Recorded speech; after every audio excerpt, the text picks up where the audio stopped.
Hello, hello. Hello, hello. Hey, we're live. We're Hello, live. everybody. Welcome to the stream. Yep, indeed. Welcome into the stream. Ooh, voice is already going a bit. Might be catching a cold there, Roka. Hopefully not. Haha, same. But yeah, we're here, and How's everyone doing? yep, hopefully you guys are doing great. But yeah, we're here in VR chat just to vibe today, chill, maybe watch a bit of YouTube, talk about some stuff, just kind of figure out what's going on, really. Yep, that's the plan. Mm-hmm.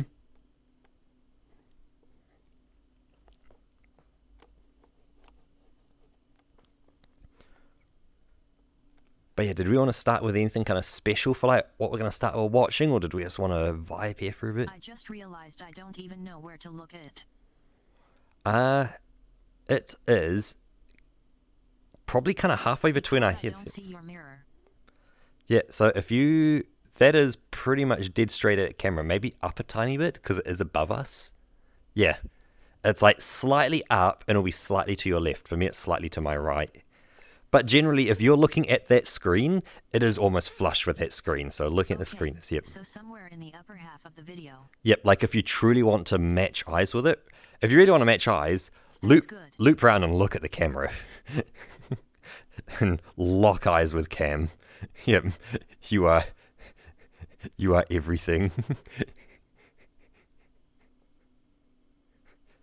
But yeah, we've with the amazing help from Roka, kind of got this jankily configured where I can't accidentally grab the camera or anything and suddenly throw it around. It's generally looking at us. I've got, you can see, I've got feet, feet that move. Yeah. This is quite the setup with quite the screens all floating around me with a bit of a view towards, hey, I can see a screen. Although, one thing I've just thought about... Yeah, takes a bit of doing. There is a big chunk right through the middle of the video, which, well, chat won't see, and I won't see either because we are right on there. What is that? Oh, there we go. Oh, I need to have that as an active window. There we go. Hey, Batplit. Welcome in, welcome in. You could angle the camera a bit lower.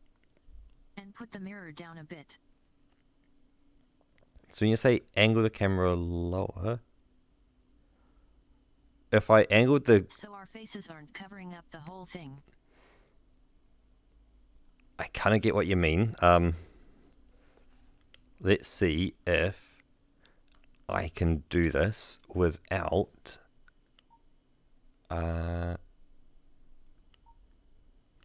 Because right now there's still a lot of space above the video.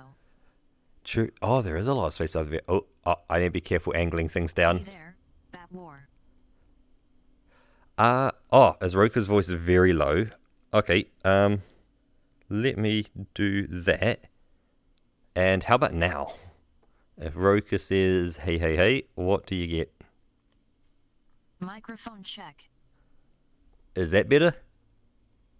How about this? How about this? Because if needed, I can also just drop my voice down if I'm just still far too loud.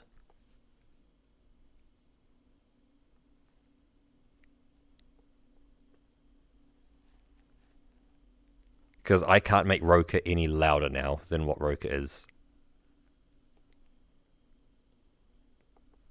Right now, I'm trying. So if I angle the camera down a bit, and now I angle it down like that. I can go up to 200%. Nah, don't boost, don't go above 100% because you're gonna clip. But still low, your volume is fine. Well, what I can do, if I drop myself down just a tiny bit, So when Roker, if you just start speaking just on 100%, I can make sure that my volume level matches yours. Microphone check. This is the test for. Okay, so that's where you're going to. That's where I'm going to. Cool. We're matching almost 1-to-1. Technically what we could do, if we jumped onto a Discord call, it would then go, you are now exactly as you are. You're in everyone's ears. You're not remote. Yeah, but it wouldn't match with your voice in game. Oh. Like, or not your voice in game, but it wouldn't match. Like, you'll just be muted in game. That could be an option. But I have got VU meters matching roughly the same. So for chat now, we should be almost exactly the same. Oh, I need to start. Oh, yeah. So I've rotated that. Oh, how much down do I have? Oh, I've got heaps of down.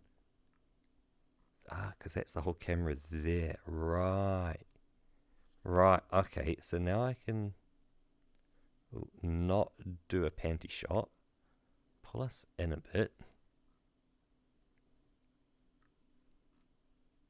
Try and shift everything. Oh, yeah.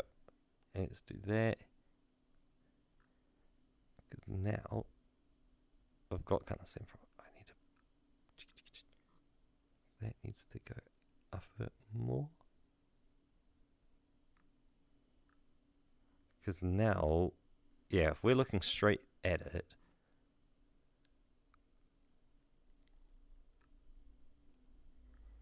Yeah, that's okay. We can adjust that while the video is playing. Yeah, we can adjust. I can adjust the game's volume for the world. We've got plenty of controls for that. Yeah, I've got world versus voice, so I can keep Roker loud and turn world down. So do not worry about that half of things. That actually, I shouldn't be looking up there. I should be looking at chat or kind of the chat window stuff, so I can see what the video is. Yeah, we're now sitting more beneath it. We still cover it a bit, but we're in a better position now. We're not so much over everything, which is good. So it's got a lot more underneath the video of us now, which is cool. So that's good. So let's lock that in place. Let's lock the mirror in place. And I think that is us. Let's keep that the way it is. It looks good. Yep. And we'll just have to see with the first video as well. See how things kind of go. Actually, that's something. When I click out, I need to make sure I click back into chat again. Yep. So if I click chat, cool. So as long as I've got send a message highlighted, then chat's live for me. Actually, that's something. Battler or God of War, could I get you just to send a message in chat? Just say hi or anything like that. I just want to make sure it updates for my little window I've got here. Plop. There you go. Cool. It's updating so I can see chat. That is awesome. Just wanted to make sure that it was, nice. All going through and all looking good.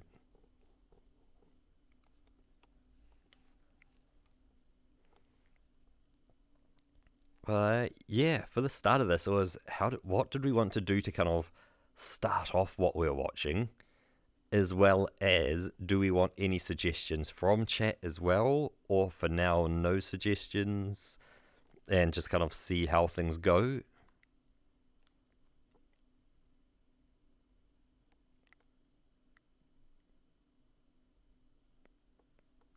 Yeah, maybe talk about what we have prepared already.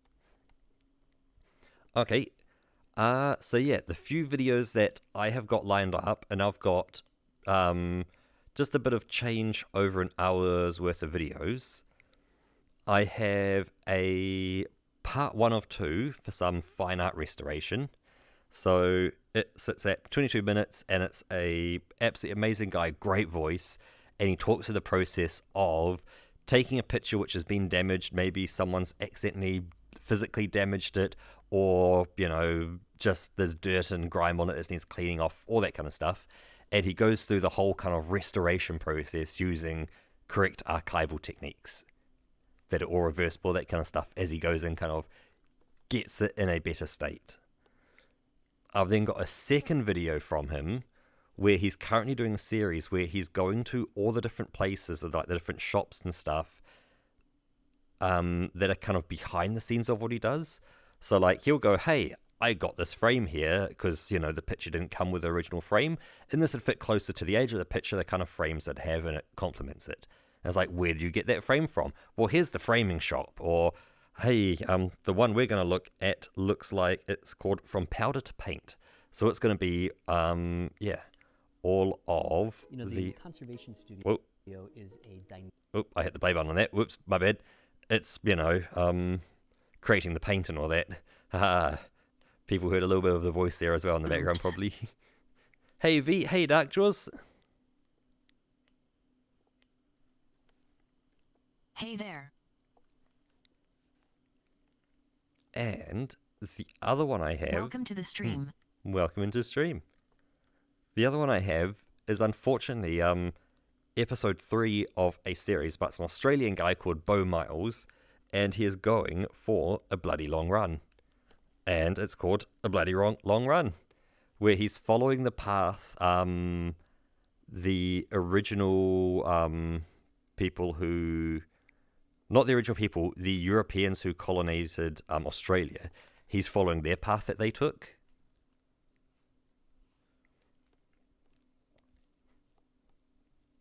So yeah, I've got them as well as a few bits of Daily Dose of Internet lined up for just a bit more lighthearted fun. And Roka, you had something as well lined up that was a little bit different? Yeah, as like some general fluff. Yep, we can throw that in between videos and things, yeah. Just so it's not like, hey, huge 20-minute videos kind of thing. Yeah, what I have so far is like a video about the residential presentation of New Zealand Indiana video games. So I can help on that one. It's the representation of New Zealand in video games.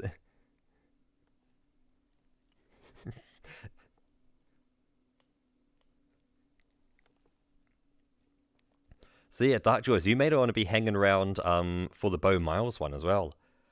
That if you've got some time, I'd be willing to start that one first if you haven't seen Bo Miles before, just so you can at least see, you can see Australia and the kind of the history of your country in there a bit.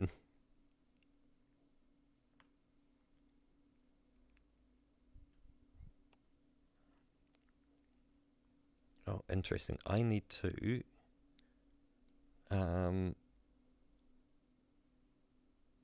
I've also got a video about video game censorship in Germany.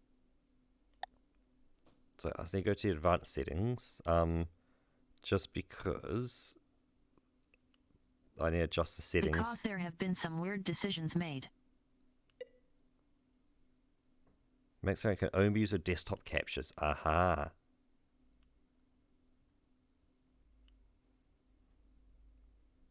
Oh, enable eco mode. I think that's it. So let's close down those advanced settings. Close down those settings. Yeah, cool. So now when I'm not directly hovering a mouse pointer over Twitch chat, it doesn't drop to like 5 frames a second or less. It keeps it at 60. So it's constantly updating it, which is good. It doesn't stop updating. Okay, you got time. Nice. You're updating avatars. Awesome. I think we start with Bo Miles then. We'll start with him, because I know it's episode 3, so it's probably going to be not so great. Yeah, for some people that, you know, for the people who haven't seen it, he's a great storyteller. So he'll get us kind of in the story, and I'm sure we can kind of get things paused and all that. But let's get things lined up at my end. I just want to mute that. So that's running. I'm pretty sure that's not broadcasting. No, cool. That's not broadcasting. Excellent.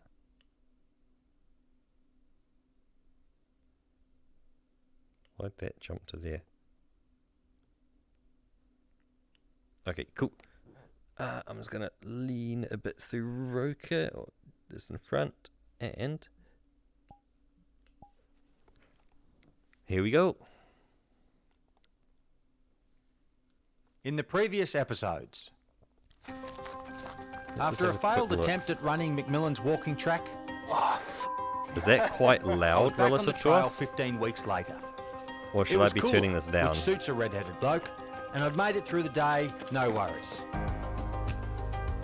Yeah. Emerging from this run was white man's folly. Starting to soak in, one step at a time, was that my luck in life is based on a hard and violent beginning. For day 2, I'd have with me Hugh Jackman, otherwise known as Chris, my I guess, handsome friend and unfortunately, cameraman. like, sorry, Dutch Jules, Having lost I my know, but like, GPS beacon at the you're bottom probably of not the Treasure best Spur person on on day volume. 1, Chris would come along for day 2, including Maroka River, which is one of Australia's most remote mountain valleys.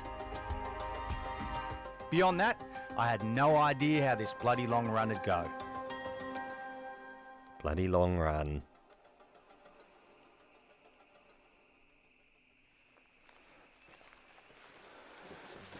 You're right, I can always put in the backpack. Yeah. I've got heaps of room in this. Great. I'm actually Excellent. going to do it down a tiny Not bit too overloaded? myself, Good. No, you carry heavier than this. Looking the goods. All right. Thanks again, boys. just because it feels like I'm kind Charlie. of deafening myself. See you, mate. Thanks, How are you Mitch. going? Just going to drop to 75. Yeah. But yep, just setting off for technically day 3, kind of day 2. I know it says day We're 2, a but nice it's the couple third little day of ups. doing this. Ooh, he's got, yeah, the blood pumping 119k. Yikes. And there's that Angus steep McMillan, spike as the well. bloke who made this track with a bunch of men 160 years ago, died in 1865, a year after the track was finished. Not far from the track itself, actually, his horse fell on steep ground and crushed him. When I think about characters like McMillan, I think about blackberries. Prickly bastards that take root and are almost impossible to get rid of. They were brought into these valleys as seeds, up this track in the decades that followed. That looks like a dead end to me. And maybe it's down further. Blackberries. The amount of times I've cursed at a blackberry. Yeah, Your knees getting ripped apart too? great for food, but yeah, covered in thorns and McMillan's spikes. legacy and the blackberries that now remain Yep. are still very much alive in even the most remote parts of this Yeah. country. Ouch.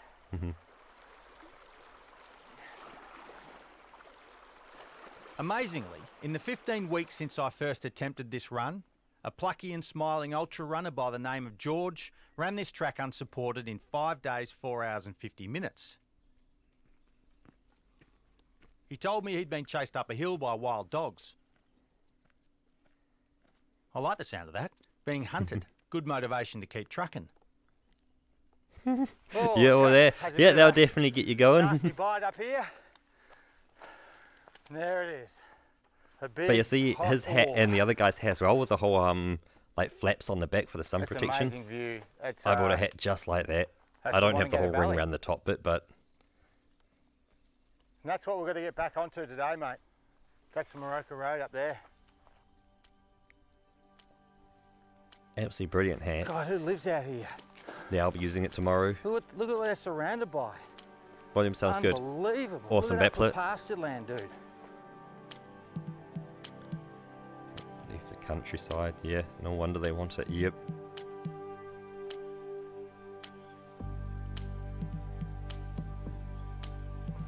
Alright, all good backlit. What a butler.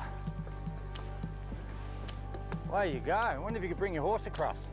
Ah, you got shark prints on his This one. is Eagle Vale They're campsite. great hats. It's beautiful. Highly recommend them. Oh, that's cute. But yeah, Having shark Chris prints are along good. was excellent. It changes things instantly. In fact, it changes things entirely. Running alone is a very different game than running with company. I did the 100 yesterday, so 100 running steps to 100 walking paces. Yeah. That was nice, so we might do that on this bit of road. I still take in the world around me, but at a very different scale because with someone else, you're never far away Speaking from of the next sharks, conversation. Have you seen my shark outfit? Bloody stink to high heaven. Oh, your shark outfits. Oh, Sometimes a conversation with a human So instead of good. myself or a tree suits me just fine. We wouldn't see the crew now until the end of the day. They'd have to drive for 6 hours to gain 12 kilometres as the crow flies. here we go. And pop. Look. Come on, Christopher. I'm just gonna show it off anyway. If you just match my eye height. Ahead of us was remote, Then you won't be so tiny on spellbinding stream. country. Oh no, actually, The no, that's ancient actually not bad because you get to trackless see Morocco more. Valley.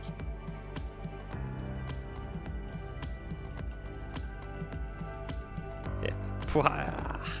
Yeah, I can fit more of me on it. Yep. It's so good.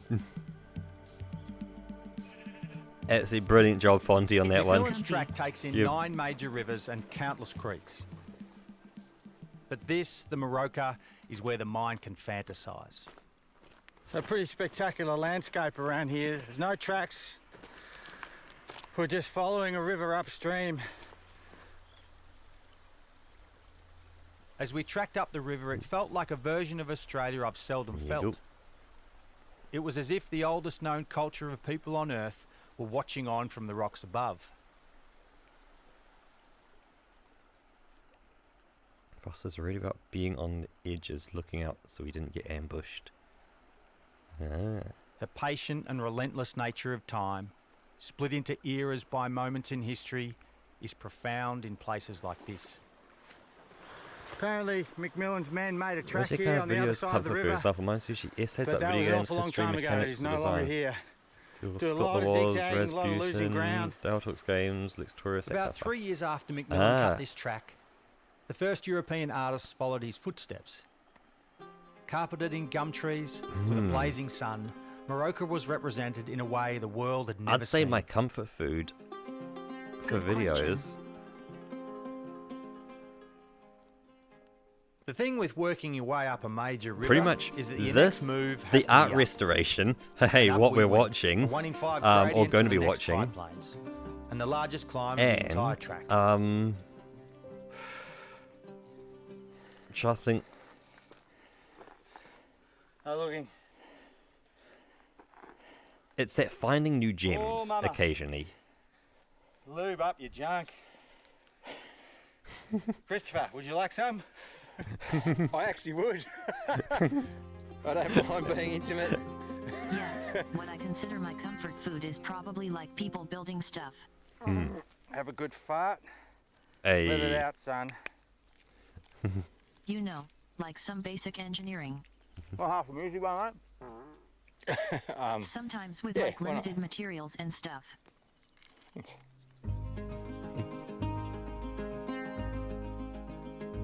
because yeah, we had started that series on the guy restoring that plane as well. Tired? Yeah, they had a Yeah. yeah, All right. yeah, had an Daisy, old plane so I which had just been rolled left out out of for bed like after a what week's was it, worth about of 20 years or so. I don't think I'm ever going to say Birds that. had got into it, and it was trying to clean it out and get it to turn on again.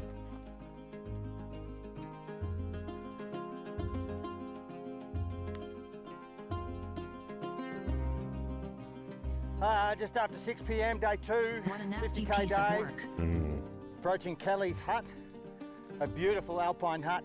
But he did Just below actually Mount manage to Arbuckle. get it to fly. Yep, he did, which Feel is pretty so good? good. Life's okay, after all.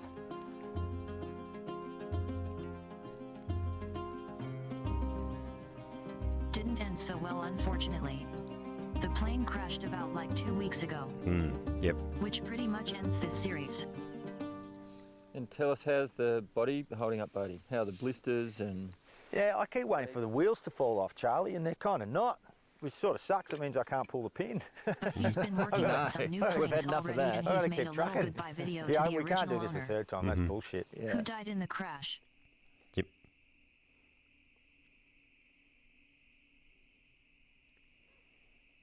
So 119k to. I didn't Thanks, see how fellas. far that Thanks one again. We're still trucking, so we're doing something right. I'm heading into the deep forest. There is a footpad here, but geez, it's easy to lose. It's nice when I see a trail marker. was. Yeah, just relying on trail markers can't G'day, be easy. kookaburras. Oh, the kookaburras. If I look a bit So worse for Australian. wear, it's probably because I am. It's like you've just been, it's like I've been in a bar fight, but I won just, and I'm pretty pretty stoked with my form. You know, my beard's starting to get to the length of his at the moment. In the aftermath of having He's a still got a bit beer, of length on reflecting me, the fight. but mine's getting closer. It still hasn't like filled out as much as what his one has. It's a weird metaphor, I know, but you know, I'm kind of beating the shit out of myself.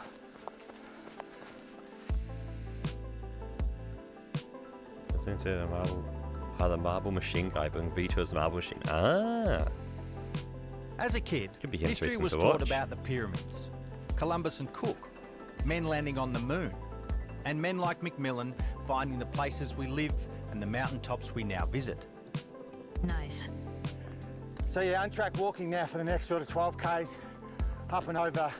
I didn't know he was building another one. History was geared around humans Yeah, same. enduring and white. I never questioned it, not once. Because I assumed my teachers were teaching me the best version of things. Is the series finished already or is it still in progress? so I don't think.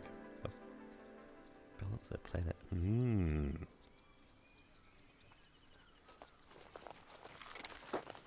Yeah, some good stuff in this Yeah, I've got video. a new pair of knees. I'm after a new pair of knees. They've been V2 for Anyone? years now. Still work in Side progress. shed. Okay. That was a bit of an underrated bit of track, that. Well, I don't think it's underrated, but As in harder than you. yeah, 1,300 metres of descent with no track for 2/3 of it. Yeah.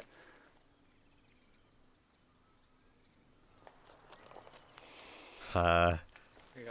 I'll bring it. it's a good thing to know there, Dark Jaws, because I didn't know that. So it's you Couple hear of it holes. and you duck for cover. There's another 7 metres I'm doing. Idiot. It's hot. I'm in the full sun and I'm sweating a lot. Well, it's nice of them to It's give a a bit of a warning. mix of trying to slow down to not sweat so much, but I'm under the pump for time today. I'm starting to go a bit wacko. Because I know when I was on that holiday at the start of the year, Ladies and We're at gentlemen, Glen Can put on here, your just helmets he's and crossed over the hats. McAllister River. We're I'm just up about to from poop. Lacola.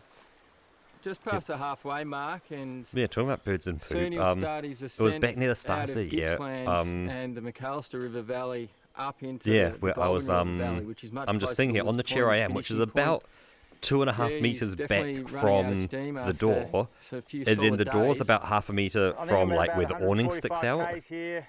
So I there's feel about 3 meters I between me feel and the outside world. Next day now, I'm just he's- sitting he's here, really you know, looking at my critical. phone, He's doing my just ended the thing, trip, and I hear this and we just gotta thud make next sure to we me. get him through. And So I'm it's like, really oh, a it must mental have been game like a from here fly on or a in. He's bug so or something close. land that's probably gone. And he knows he's so But I close. look down anyway to just make So, sure it's yeah, not we'll kind of just hanging keep around him like well a bee or supplied, something. I don't want remind to be him how hanging close around he too is, much. I remind want to him get him he's outside and let him do nearly his in thing. the Yeah, other side of because it made a good Tasman thunk. Divide. Look down, I'm He's like, on the home stretch, and there's I reckon bird we'll poo on my limp him chair. through, but he's definitely starting it managed to slow fire down a it little bit. through the gap. Wham! You know, Like that I'm would have still been running full pelt after going as 165 well, k's. because it had to get in. Tell someone about that. 5.5 k and almost a k of Hey, bird. bat player. Oh, I can That's get my bottle. nasty. Oh, you got your bottles out? It's about now in the Hell story yeah. that I start to Cheers. internalise. My on-track narrative starts to get shy. I think things instead of turning on the GoPro and saying them. You gotta keep me I think about hydrated. muscles and Yep. blisters and niggles and when I last had a gel. Mm. I think about water and the small slice of sun on my neck where I mightn't have I'm still sunscreen. recovering. I think about Helen Yep, and my keep daughter Roker's throat and about eating well licorice and lubricated. drinking beer and sitting under that damn tree and not running. Oh, I could do some licorice. That's what I'm I missing. wonder about the soles on my shoes being left behind, one granule of rubber at a time, and if my hip joints are actually grinding down. I wonder about the death of my body through this, and about life, and if I'm killing myself or keeping it alive. I wonder. All I do is wonder, because all I'm doing is running. I've not thought about my life, and about the evolution of people and landscape as deeply as this. My current identity as a family man, bootleg athlete and storyteller. It sometimes takes a long run over the hills to realise how much you don't know about the places you live. Here I am, with enough wealth and desire to not only run across the mountains, but to own a slice of the foothills, because people like Macmillan, with implied ownership and violence, cut tracks like this into the bush. It'd be so nice to be as fit as this guy. We were the civilized ones, they were the savages. Yep. About right. Quarter to 6 on day 3. I'm toast. Lots of things. I can bet. Yeah, I'm not a very good talker at the moment. The brain is slowing. The Yeah, cogs I wish I have had the thickened. fitness of this guy. The oil So this is guy not can just very go. good. Like, you see him slowing down, but it's like, hold up. Yesterday he Yeah, I did, think you a know, big like blister on my left 60k. foot Today he's just doing there. another 60k or so. And it's not just I don't in even a think straight I line. care. You can have him down bloody hills. It's not flat. Yep. We just saw Yes, Bodie. today. He's only got a couple of k's to go the moat before he section in joins us shambles. here, and Well, he's definitely the best thing to note, Battler, finding it a bit tough you're still now. subscribed to us. The Yeah, other benefit is and he streets. finds Yep, my jokes a lot exactly. more funny when he Roads doesn't to actually walk have the on. capability to understand them. He just laughs anyway. So we'll G him along tonight, give him a kick up the bum tomorrow, get him along to Woods Point. Blackberries, bastards. yeah, that's the thing. That you can't get rid of It's not blackberries. the high country Hilton, Bodie, but Hey, It's, yeah. I like a bit of a bush camp, mate. yeah. I like it. That's a big day. But yeah, Battler, you've got the best emotes in the world here anyway, so that's all you need. The lads go into strategy mode. How to get places, how to get shots, how the hell to get to Bo if he breaks his leg. I enjoy listening to the game plan and how my friends are stitching this bloody long run together.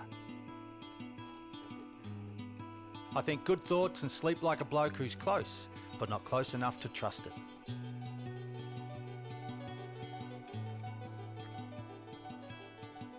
It's 71 to 220. Charlie Well, did a that's few little sections 30 with me that's on the Alpine walk 50k. 10 years ago, and he hasn't done any this time. So the fourth And day I of said, "Oh, mate, moving, do you he's mind now coming doing with me this 50k, morning? It'd be just nice to have just one a your company 50k and two run. You can just lead the way Slash and I'll walk. follow your heel. You know, starting at about 4 a.m. in the morning and going through until about 5 or 6 p.m. in the afternoon of go. I would be ruined after like 5k. Like, flat ground, 5k, sure, I could walk that, no trouble. But like, yeah, you start going, okay, add some ups and downs, 5k, Charlie's been yeah, great, he's been raving on yeah, about okay. The world, And then you suddenly our go, families, and multiply it by happening this 10, year.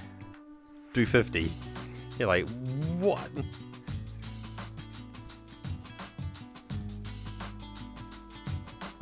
But yeah, him talking about the having the licorice and stuff Sun's reminded just me. breaking If you've seen my through on picture in the day IRL 4. pics, I got my bucket of Beautiful, peanut butter today. magnificent. My tub of It's 4 pretty kilos. Sort of, Yeah, it's a inky orange, red, pink,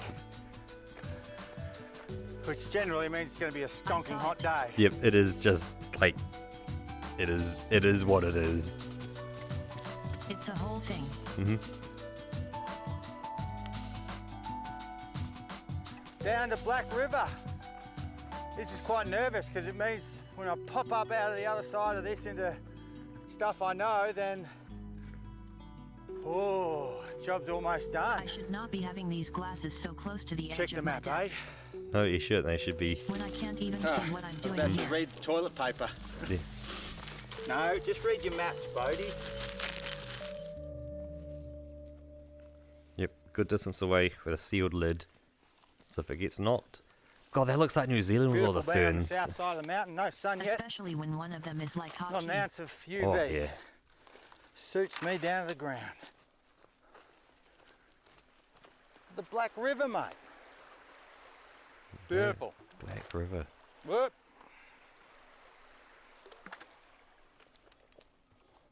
Yesterday afternoon was a big day for him. The sun started knocking him around a bit, and I started to see a bit of that same Bo I saw at the Australian Alps trek, where he started to become a bit delirious. Yeah, clearly the wear and tear on his body starts to hit your mental capability as well. But there's no sign of that today. He's got a sniffer home and he's on the way. These trips feel like one long day, one epic long day. You know, it was only 3 and a bit days ago I started out, and I've crossed all this terrain and all these rivers and all these mountain tops and consumed a massive amount of calories. And I'll sit at the pub at the end if the pub's open, or I'll sit by the river with a beer. And this thing has just tea leaves or taken herbal? place. It's so bloody abstract to anyone but those who've experienced it, really.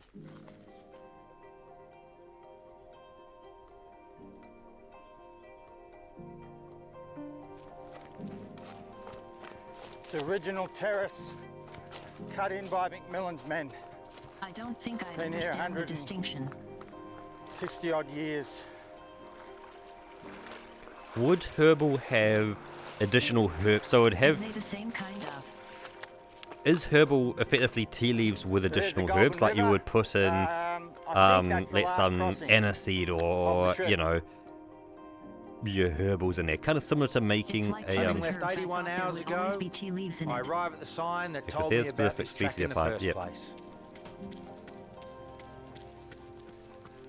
Because I'd imagine it'd be very asked the similar Kurnai elders to if they thought the the gin track that I should be have, renamed. that the herbal gin, that you This know was it's Cheryl's response. gin plus herbals. No. He walked the track, he built the track. What's happened in the past is there to remind people of how harsh it was. But I think that it's the same as the statue that's down on the highway. I've always said we don't tear things down, we recognise the legacy of these people and what they've done as a remembrance, good or bad.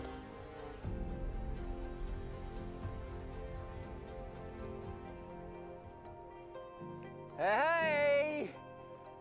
There we Look at go. you, Sprightly, running in there. This is it. Yes, 3 days and 9 hours. Thanks, Charlie. You're still looking flash as. Bit of false bravado for the last American couple of English K, was but any herbal infusion Feel tea. alright. Oh, okay. Awesome.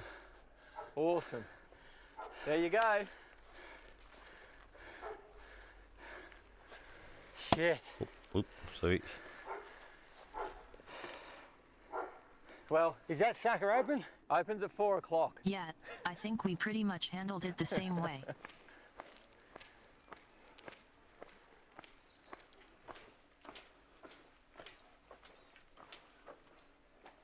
Something's gone off on my leg. If you notice, my knees popped up. Chat can't see it, but it's like So I if just it's just a fruit tea, it's still just called tea. Come on, Carly. Make a fruit We're infusion good for if you business. will.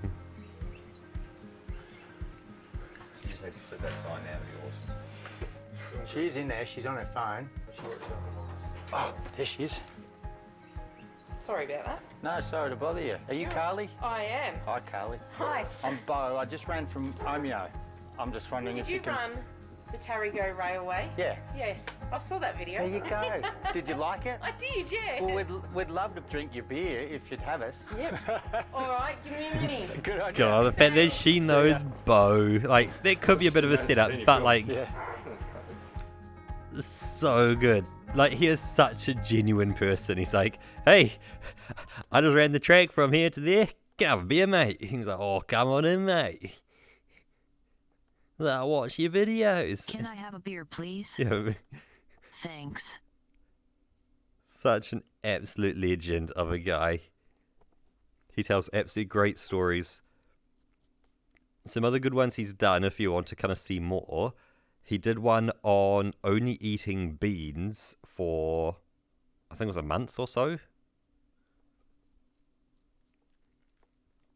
And so he became the human being that, you know, obviously, I know it doesn't work this way, but it's like he had beans equivalent to like his body weight kind of thing. So it lasted about a month. Play Roker Foot Rot Flats movie. That could be something we do in our own time, kind of off here.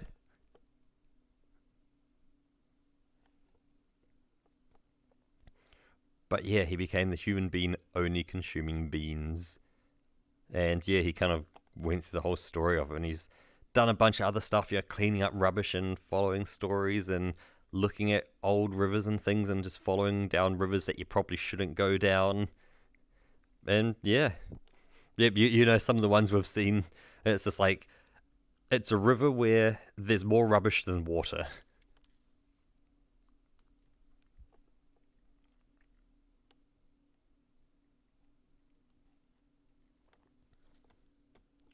Just need to... Yeah, it had a very unhealthy color. Oh, there was two. There was the one that was full of rubbish, and there was the other one which was coming from a mine, which was like fluoro orange, and there was literally nothing alive inside it. It was just that poisonous that... Oh yeah, Yep. I mixed them together. Yep, didn't matter what it was, wasn't alive inside it. But I think technically that river may have merged with the other one later on, and so when he came along, he followed the river, and I think it then merged in, because that's then how it was like the dirtiest river at a point, because it was that one merging into the other one. I think. I'm not 100% on that, but I think.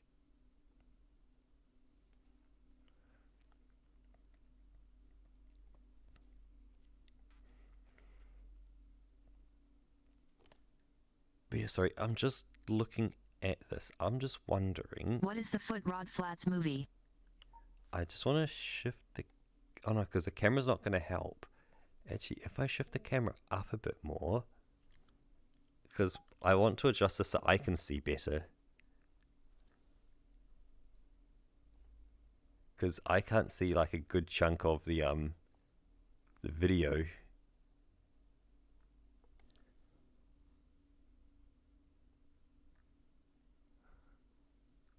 Let's do that. Oh, you need to turn off the frame of the mirror. It's not the frame of the mirror. I can turn that off in a bit.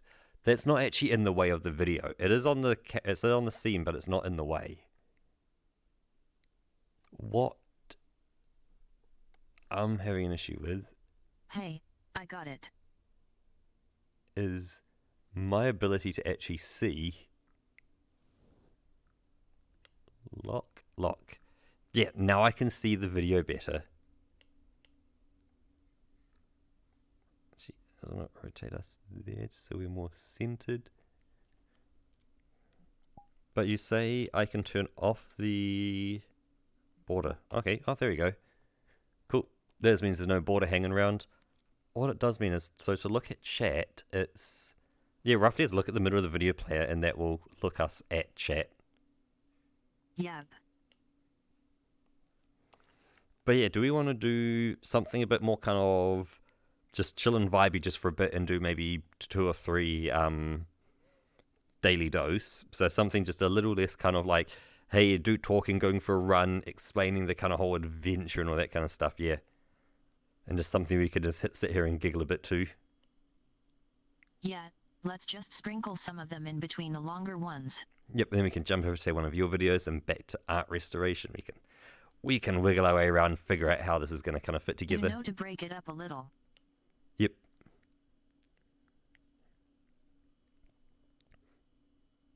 Let's see. Oh, good. We haven't dropped any frames or anything.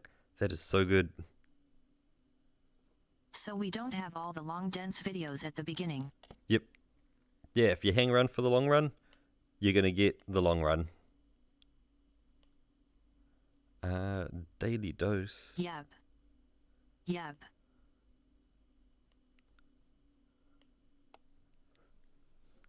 It's bloop, plop, plop. So we get that over into there. Hit that button, and it should... Hello everyone, this is your daily dose of internet. Ooh, what? Eh? Oh, it's just printed blurry. Oh shit. This fire truck spun out of control on this icy road and somehow didn't hit anything, so nobody got hurt. This person was on a plane that was so high up that the blue color of the atmosphere was starting to disappear. Yo.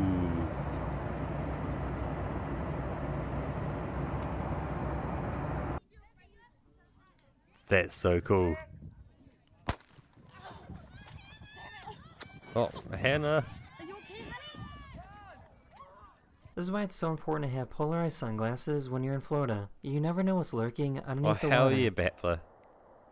Oh, is that a big fish down there I'm seeing? No, there's an alligator down there. Or a crocodile. That's an alligator. That's Summer a whole dogs ass versus alligator. Yep. Look at that summer dog. The snow just gets in there. This horse is so black that it creates a perfect optical illusion on the snow. You can't tell if the horse is walking towards or away from the camera. You can't.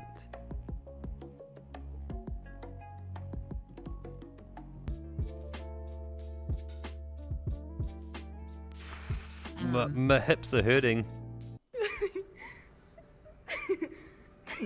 Ouch.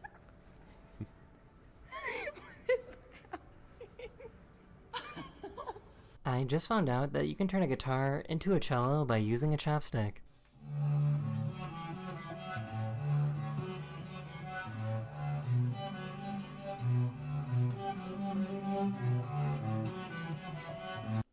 Was that 5% below underweight line? Oh yeah. I guess being 5% below, not a problem as long as you I just found out that maintain the it. sand on black sand beaches is magnetic. Oh, that's how you scratch your phone. Just sand and phones no. Because it's going to have stuff The inside driver in that this car sand. was pretty lucky. Which is harder than the glass on your phone. Yo.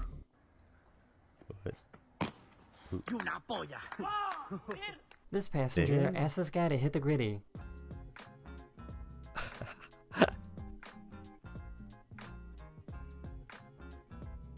Plus, you don't get the sand back off without light wiping actual sand across your Yep. phone. No, that That phone's going is to be the end of this scratched video. up. We hope you enjoyed, and I'll see you guys again very, very soon. Later. But yeah, back for that 5% under, I don't see that as like a major problem. As long as you're not trending down more, that's where you've got a problem. But as long as you're maintaining roughly the same and it's not going up or down, you're at least at a consistent place, you know. The food going in is equal to, you know, the energy spent. You're nice and you're in balance. You gotta maintain the balance.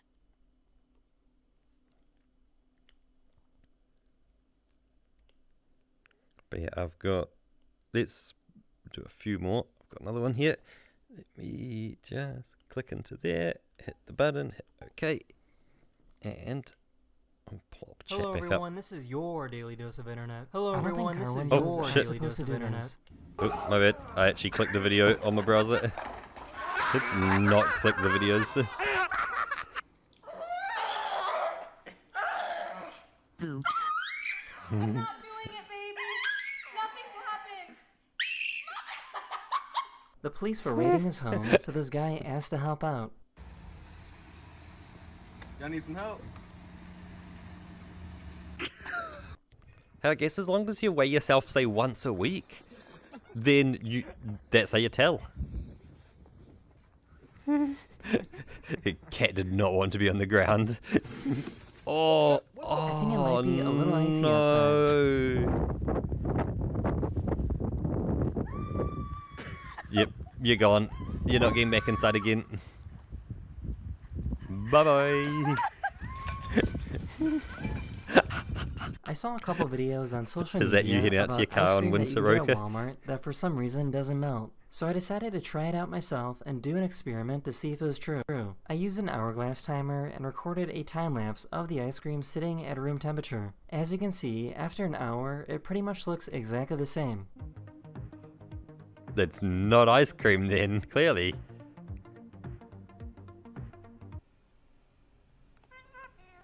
That's not natural. Yeah, that can't be right. In case you were wondering, this is what happens when there's an earthquake in the middle of a surgery. Oh, yeah, true, right. Oh no. As soon as it stops, they get right back to work. License and registrations, Yo, please. that's intense. License and registrations, please. Ma'am, can you step out of the vehicle? Have you been drinking? I found a musician that can play instruments by blowing air through his ears.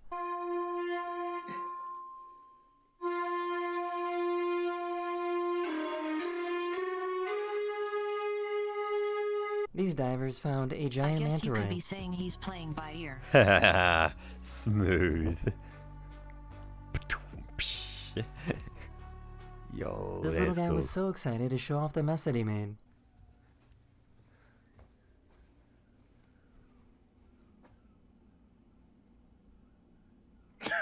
So I guess if you pet a rat, they will wag their tail like a dog.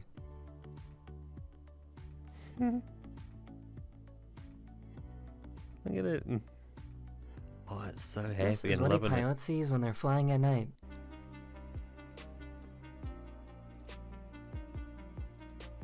That is the end of this video. We hope you enjoyed, and I'll see you guys again very, very Because the soon. other planes Later. there, that's so intense. So I'm going to add one thing to the oil and water mix. Yeah, they all have lights on them so you see everything. Mm-hmm. Yeah, you see the little dots all kind of flying around the sky. God, that's so cool. It'd be so cool to be a pilot. Just, yeah, jumping into a plane and just, yeah, being able to actually fly. Like, I've got Flight Simulator. I've done it in VR. It is so good in VR. But, like, it's not the same as actually going, you know what? When I hit it, I feel the impact. It's shaking. It's all going. You take off and you feel, the gravity, go and all that. You have to actually flick switches. That would be just, oh. Yeah, you feel it leaning left and right and Yep. everything. Yeah, you actually feel it go. That would just be so good.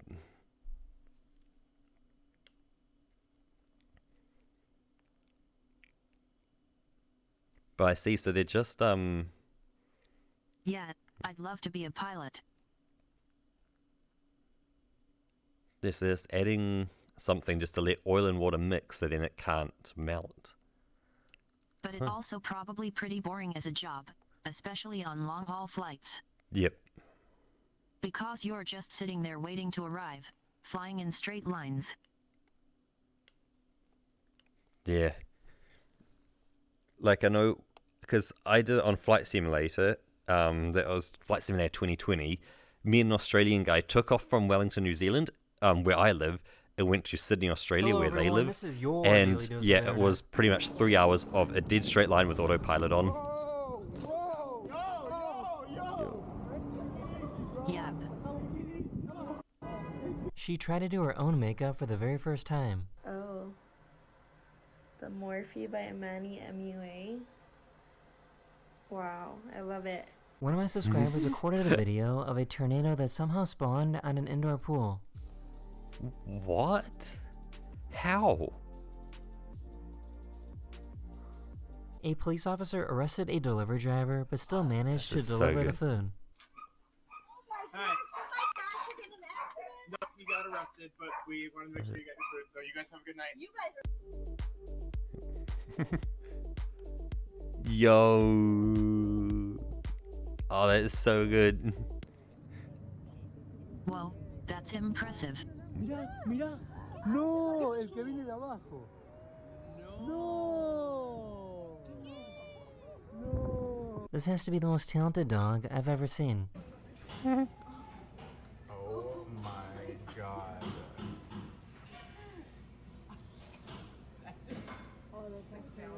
That is the coolest dog trick I've ever seen. Okay, that dog's good. Oh my god. Knows exactly how to balance it. So I guess cats are not afraid of spiders. Simón, córtala. Bro, that thing will kill your cat. Voy a llamar al Mario. Yeah. She tried to scare her mom, who had no idea that she was home. Hey! Hey! Hey! Hey! Hey!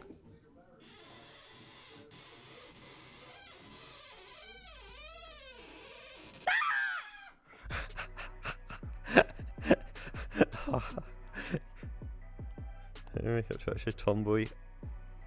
Good God. Damn. If you go That's to Peru, it's pretty common to see super upper body alpacas jump into strength. cars. Yeah, alpacas are so cool. You ever come to New Zealand, Roku? We're going to an alpaca farm. This YouTuber attached a half pipe to a hot air balloon. Hell yeah.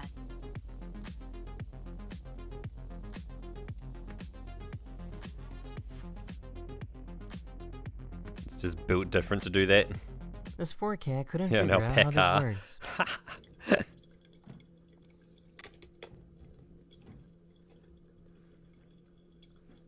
That is the end of this video. I hope you enjoyed, and I will see you guys again very, very soon. Later. Later. Later. Nice.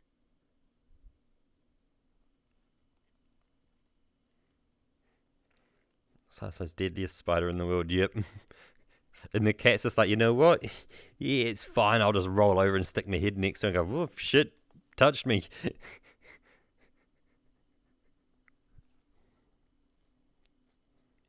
But that's the kind of spider it looks like. If you sprayed fly spray on it, it would just kind of go and just wipe it off its arms and go, and what? And start walking towards you slowly and menacingly. It's just like, you know what? Nope, it can stay in Australia. Yeah, that would just make it angry. Yep, it'd make it angry, it'd wipe it off like it was nothing, and it would start just slowly approaching. It wouldn't run, it would just... It looks like the kind of spider that's big enough to make a sound when it moves. Yep, just dong, dong. You feel the ground shake as it moves.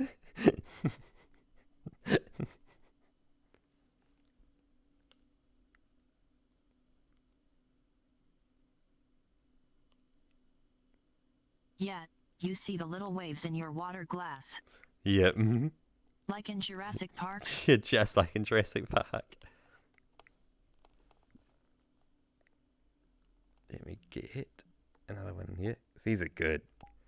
I like a bit of Daily Dose. Hello everyone, this is your Daily Dose of Internet. I think bees are trying to talk to us.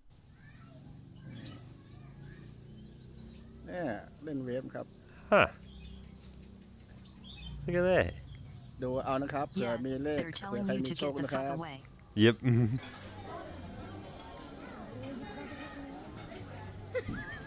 That's what that means.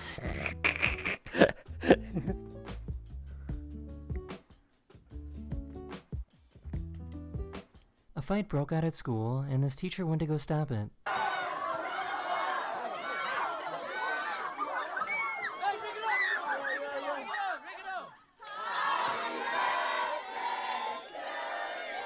Hey.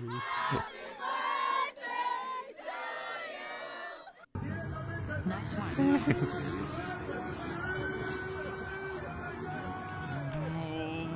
Whoa.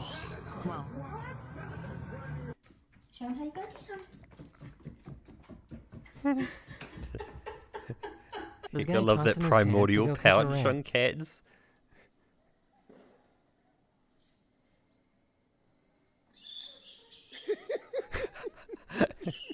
A group of scientists wanted to show what it would probably be like to have the same vision as a bee.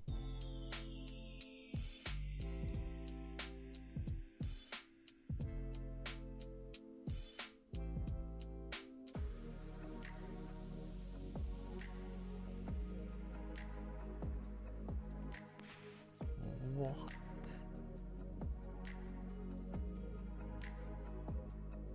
Imagine screwing up so badly that a baby tells you to leave.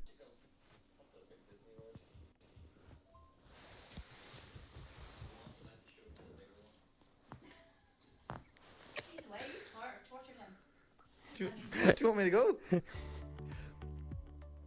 But yeah, I saw Kill It With Fire has a VR, and there's a Kill It With Fire 2 coming out. I don't know when, soon probably. Well, that's very impressive. Yeah. This with delivery multiple driver there. pulled off a big So brain Rogue and move. I can kill it with fire, and there seems to be huge swarms.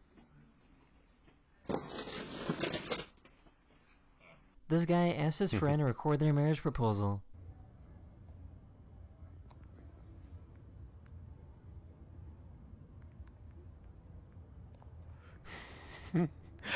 Their friend's a legend.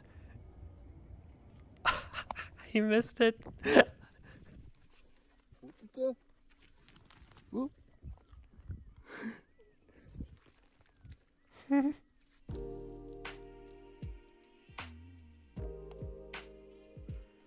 True that would have been a good name. That is the end of this video. We hope you enjoyed, And I will see you guys again very, very soon. Later.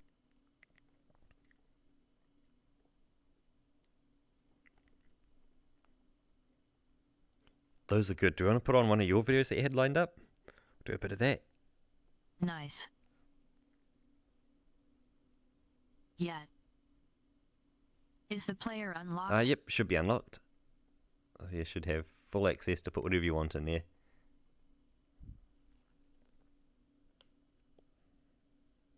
Let me just copy this and throw it in there.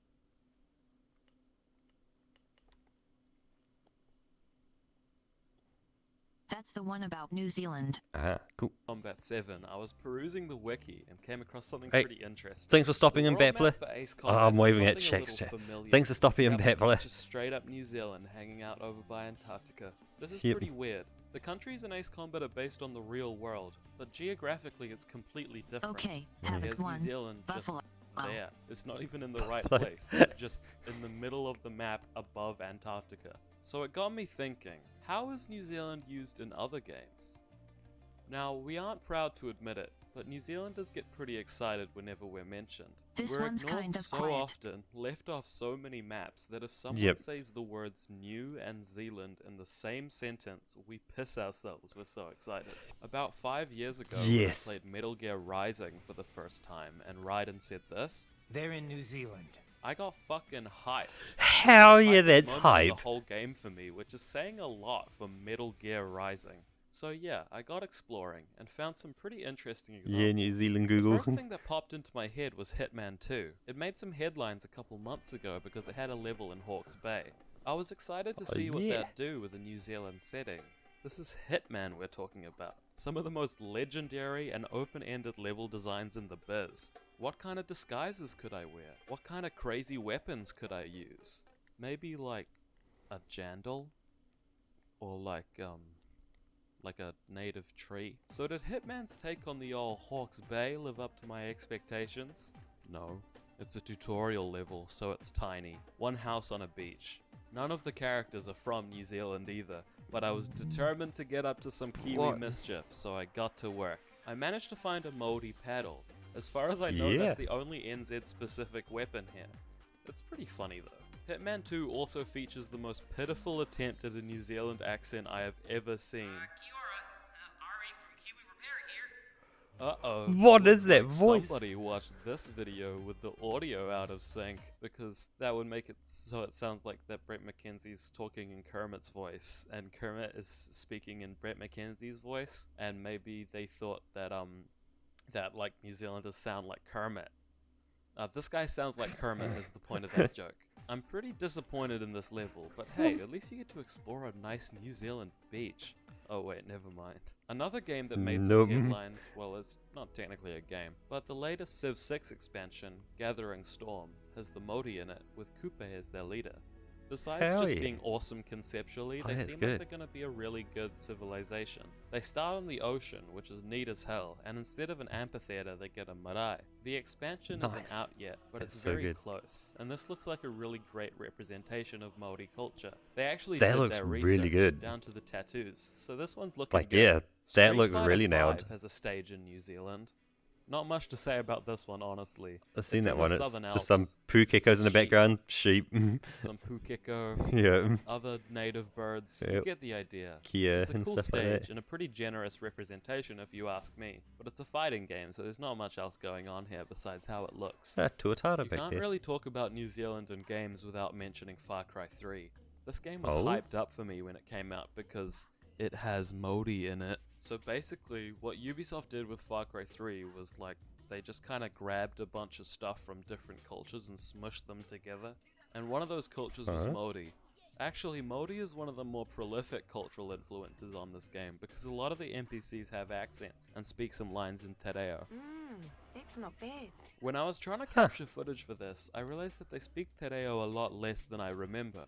I managed to get this one girl to say kia ora once. Kia ora. And the shopkeeper lady says ka kite when you leave. Ka kite. But that was kind of all I Hey, got. They also don't really kakitiano. acknowledge that it's Māori, so it gives me weird vibes. Honestly, it kind of feels like they chose Māori because not many people would recognize it. A lot of this game kind of reeks of appropriation, and I'm not going to get into all the white savior stuff, but yeah, Far Cry 3 Yeah. has some problems.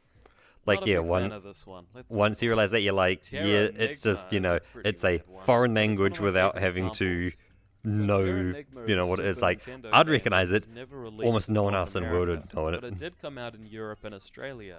I'm assuming that means it came out in New Zealand as well, because that's usually what that means. But at a certain point in this game, you get Hey, a boat Pearly. and can explore the world. Only the world in Terra Enigma is like the actual real-life Earth, with real countries and stuff to explore. Zealand's there. One of those countries is New Zealand. Yes. And it's just used as one of those areas where you can get some items and that's Curly. it. There's nothing It really has been a going long on time. here, but isn't that kind of neat? The South Island just has this weird, barren, crusty little zone to run around in just because. No NPCs or anything, so there's nothing to talk about besides that. I just think it's pretty We're cool. doing Another older one is actually, Contra. Now, can you I may hit be the pause thinking, button? Just Felix, so... Contra Because was I want to actually... I don't want to talk over this too much. I'm just going to hit the pause button there. Did that pause it for you, Roka? Yeah, so yeah, we're in VR chat. Hey, yep, No. we're actually really close to the camera. Oh, did that not pause it for you?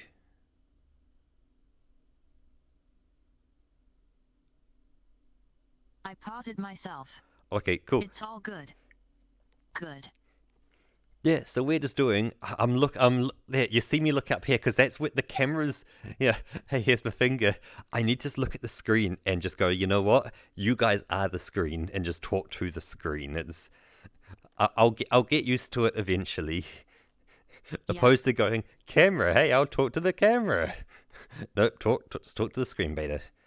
But yeah, we're watching YouTube. We're doing just a just chatting kind of thing, and yeah, we're just sitting here vibing, and Yeah, we are live in VR Yeah. chat watching videos. yeah, just doing our thing. Yep, hey. But yeah, Roka's found an absolutely brilliant video, which is on the representation of New Zealand in video games.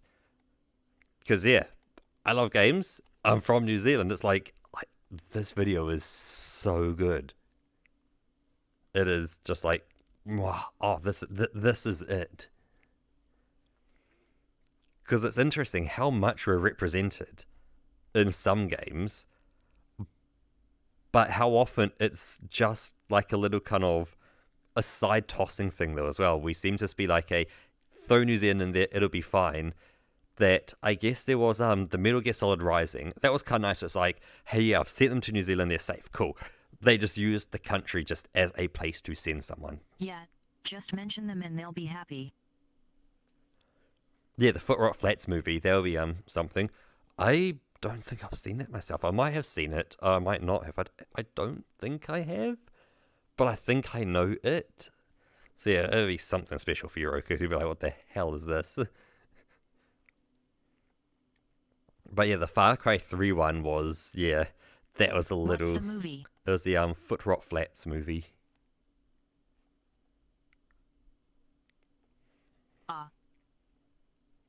Yeah, Far Cry 3, that was a little kind of... It's like, yeah, they needed a foreign language, and they picked... Like, they should have just gone with a made-up language, you know? Get your game designers to sit down there and just make up a language. Don't use, you know, that. Like, do exactly what they did in Path of Exile. That it's all English, and occasionally they'll say words that sound very Maori or te reo, but they aren't. But they use the same structure of how the words are made. So, like, when they greet you, they'll say, like, Talamoana warrior. And it's like, Talamoana sounds te reo or Maori, but it isn't. But it's using all the right structures and the same consonants and vowels and all that in the same way that you would in Maori, so it's pronounceable like they would. So they've got that, and then they have the tattoos and stuff, you know, and like showing, and then all the like the kauri carvings, all that. So there is some stuff which is te reo and some stuff that isn't, but it's like they've weaved it in so well. Obviously, New Zealand company weaves in New Zealand really well, but like it's you could say it's the gold standard for doing Maori in a video game. Yeah, obviously. Yep. But yeah, let me kick this back off again. Oh, you have to hit the play button. I don't have control of this video. Oh. Haha. Good call, Rocket. Let's do this real quick. True that. Yeah. Don't be afraid to send them in yourself, Roker. I don't mind. If you feel like you need to just keep your vocal cords lubricated. But cheers. Cheers.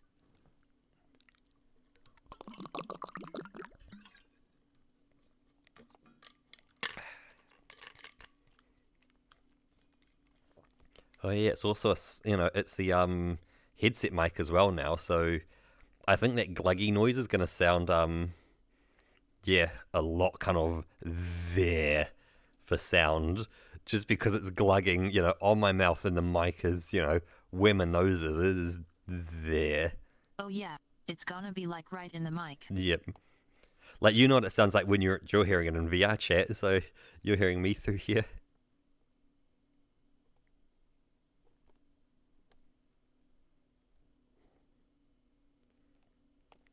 Yeah, Roka has all the right stuff and is starting to recover.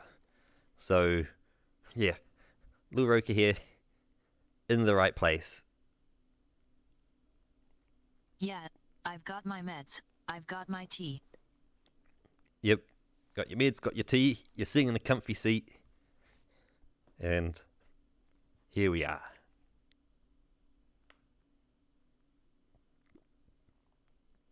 I'm nice and warm and comfortable.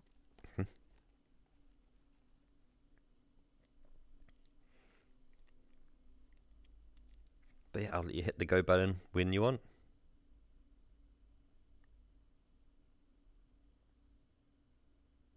I already did. Oh. They Shit. say is just off. Oh, I'm at 5 minutes 30 on the dot. Why is that not syncing? Yep, 5:30 on the dot. Cool, I see that there. So 3. If you hit the go button, let's see what we get. Is it playing for you? Nobody gave two That's playing for shits me now. about game stories, so they just completely changed things in localization. But let the record show that Contra Okay, is set by perfect. New Zealand, and that's canon. Hey, do you guys remember the sniper from TF2? Yep. That's right, the Australian dude. Haha, just kidding. He's from New Zealand, dumbass. Back in 2014, Valve released a comic called Blood in the Water, which revealed some interesting things about the sniper's backstory.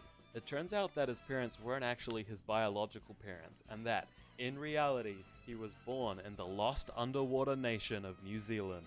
In TF2's version of the world, New Zealand went missing several decades ago. The sniper's dad is actually Okay. the reason why. He convinced everyone to move underwater to avoid some sort of horrible tragedy. The sniper ended up in Australia by crawling into a rocket ship as a baby and accidentally blowing a hole in the dome surrounding New Zealand, killing everyone. There's this running gag in New Zealand about how we keep getting left off maps. We have a whole subreddit dedicated to it. So it's pretty funny that in TF2, New Zealand literally disappeared from the map. I'm a big fan of this one, even though everyone Oh, does. Somebody in the New that Zealand subreddit I pointed didn't me see that. towards Yep. Syndicate Wars, the sequel to the isometric tactics game Syndicate, which happens to have a level set in Christchurch. It's set in the distant future, so the architecture has zero resemblance to how Christchurch actually looks. I don't live in Christchurch, so I can't tell if the layout or anything like that is realistic, but I'm gonna assume that this level has very little to do with the real world city it's based on. It's still a pretty interesting and obscure inclusion though.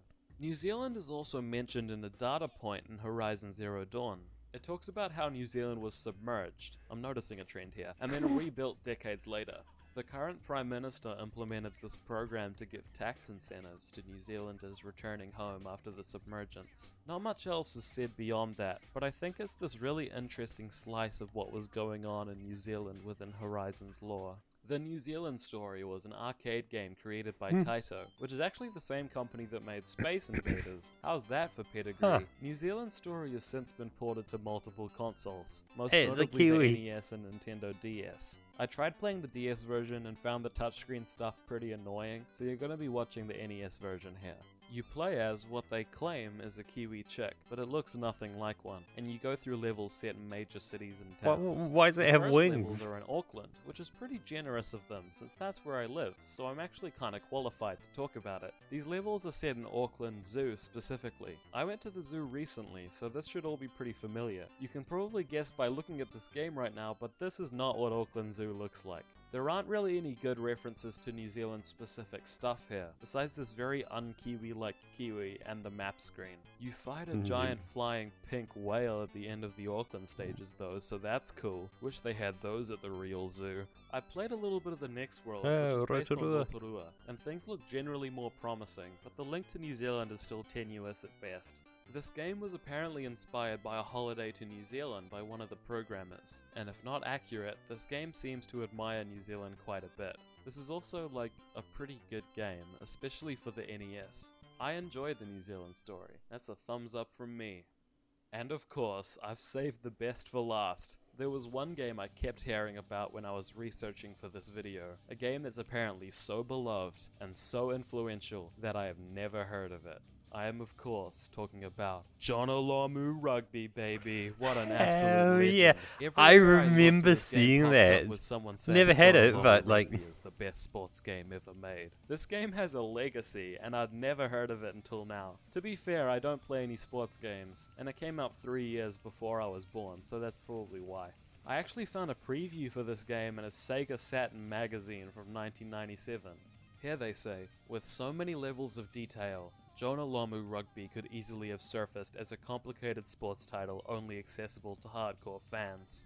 Fortunately, Rage and Codemasters have taken the time and effort to please both newcomers and experienced rugby players alike by producing a fast-paced, intuitive title that easily ranks amongst the finest sports games ever seen on Saturn. So that's Codemasters 1, EA 0. I can't believe we were still burning EA 20 years ago. John Olamu was a legend. He was was. 19 when he played his first international God, game. he was I'm gonna such be a 19 legend. in like 2 weeks. The man was a beast. It seems fitting that such a legend gave birth to such a legendary game. New Zealand is a very unique setting in games. There's a different interpretation just about every time, which is honestly something I'm kind of proud of. Each of these games has this very interesting take on New Zealand, and while it's a shame that a lot of those takes are inaccurate or bordering on offensive, you can see this trend towards better representation for our little country, and that makes me quite excited for what's to come. Thanks That for one looks watching my good, video. the, Civilization I really one. enjoyed working on this one. I want to give a huge shout out to the r/New Zealand subreddit community, who gave me heaps of tips about games to look at. If you want to see more videos like this, then you should subscribe, and watch some of my other videos if you haven't already. Also, leaving a like really boosts my self-esteem, and it helps the channel too, I guess. Thanks. That was the video. The video. When that come out? What year did that come out? Is that a recent video? Or is it like a... Glad you liked it. We're talking like 3 or 4 years old, or maybe 5 years old, or is it like a, yeah. Let me check.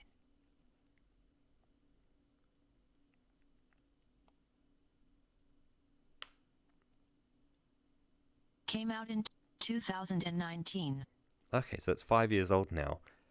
My God, I can't believe I've never seen that video. I wonder if they've done more, because he said, hey, like, subscribe, we may do more, or more like this. So if they've done a part 2 or not. That would be interesting, because there must be more than just those few games, yeah. That. I'm going to check the channel real quick. Mm-hmm.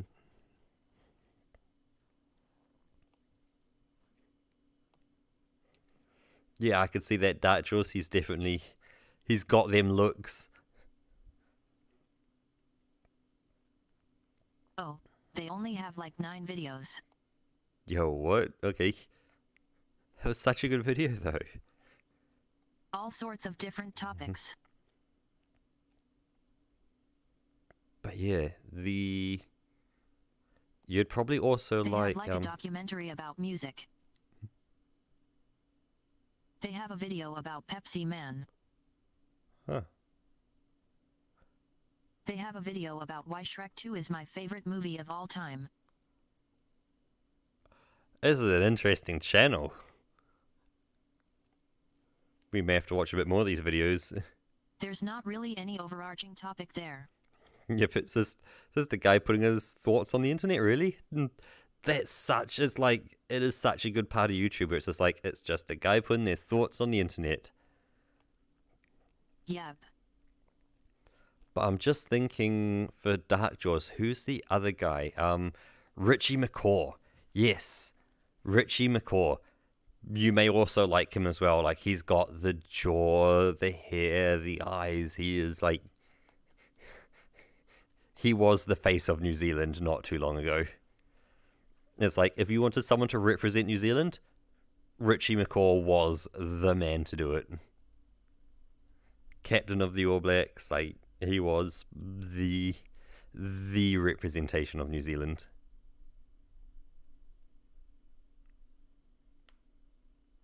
Like, the funny thing is, if you ask me who's on the team now, no idea. Who's the coach? No idea. I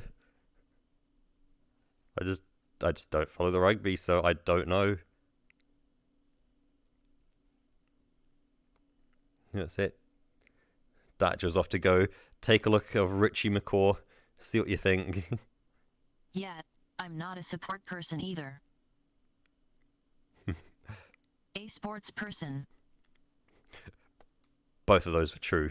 You're not a support person, you're a main character here. So I'll just sports ball to me. It's all just sports ball. Mm-hmm.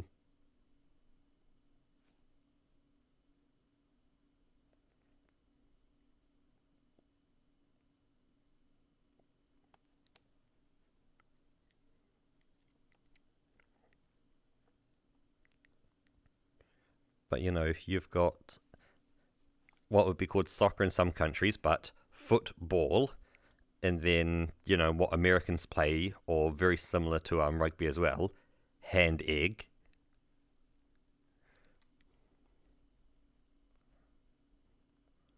And then cricket, ball stick, or ball bat. I love that. And that's it. Okay, so, because what was it? It was Jonah okay, so Jonah Lomu is your kind of guy, right?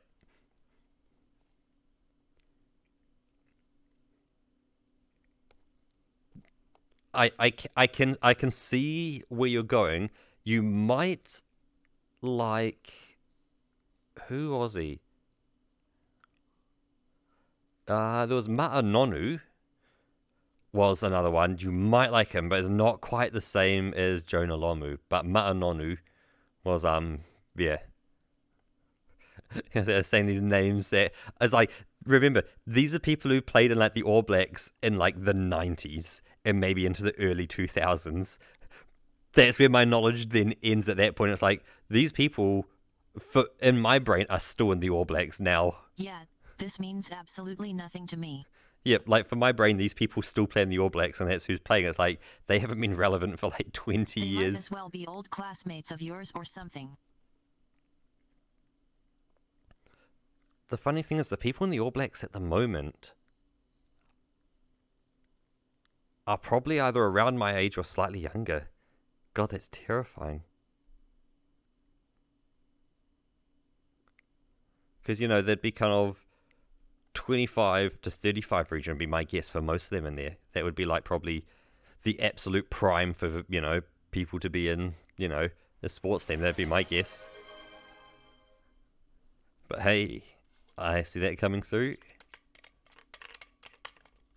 Let's do another one of these. Yep.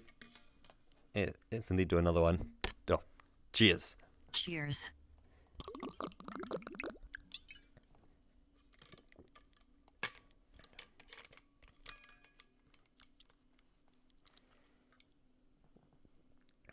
Of that age range, I'm sitting at the upper end of that, at 33. So, you know, not the oldest, but not the youngest. I've been around the block more than once. That's about the best way to put it.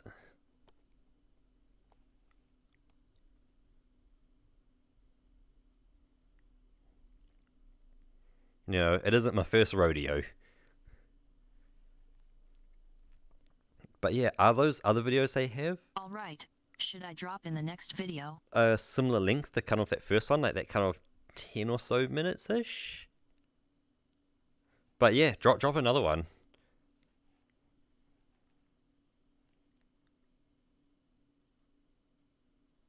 Yeah, they're all like a similar length. Yeah, go for it. That's fine, because then... Between 5 and like 20 minutes. Mm-hmm.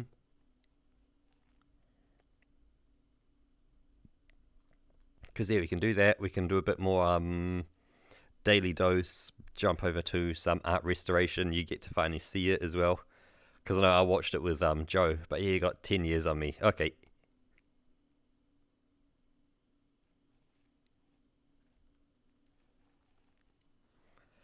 How about this? Anime movies for people who don't like anime. Ooh. About 4 of these videos now without mentioning anime, so I'm just gonna go ahead and cash in my loyalty card for one free weeb discussion.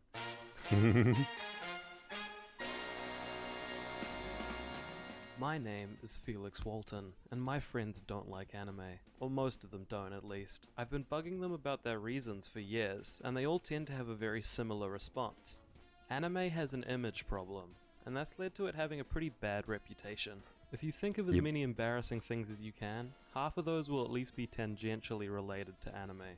To be a fan of anime is to face a wall of cringe. Real, proper cringe, and you either overcome it or die trying. So people tend to make it a hard rule to just avoid anime altogether. Which seems silly, right? How can you ignore an entire country's worth of animated media? But then you remember that anime is anime, and even the strongest fans of anime hate anime. It's hard to define exactly what makes anime so, well, repulsive. And that's not because those reasons are difficult to spot, it's because the reasons are so plentiful that it's easy to lose track. Anime is confusing, loud, childish, melodramatic, objectifying, creepy, cheesy, edgy, perverted, kitschy, derivative, obnoxious, repetitive, and trashy as hell. So much so that it's become expected for the entire medium, at least to outsiders. But what if I told you that underneath this big fat landfill of garbage trash is a goldmine of original content that simply can't be expressed in any other form? After everything I've just said, you might not believe me when I say that I honestly love anime. I watch more anime than any other kind of TV show, which is a testament to how much good stuff you can find in here.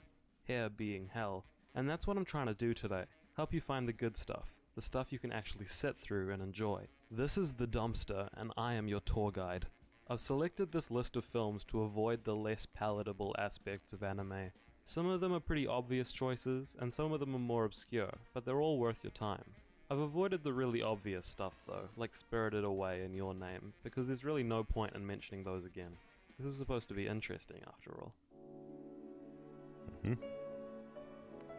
Yep, good point on kind of, yeah. Porco Rosso is the only Porco Studio Rosso. Ghibli film on this list. I chose it because I feel like it's the most underappreciated See, of I've the never seen a Ghibli Ghibli films film. I've seen. Full disclosure, I haven't actually seen that many, Yeah. but I have seen People always Porco got like, Rosso, what? and But it's it's a like, damn good movie. I've watched When a whole people bunch of think anime and never accessible watched them, anime, because like, Studio Ghibli is the problem first is they're thing that old. comes to mind. We gotta They're watch probably this. the only studio that's consistently well respected among people who don't really watch anime, and for good reason. Their films are much more universally appealing, thematically and stylistically. And their most famous director, Hayao Miyazaki, focuses on the fantasy genre, aligning them very comfortably with Disney, who was their distribution partner until 2011. Porco Rosso is one of Miyazaki's more grounded films, bizarre considering the main character is a talking pigman.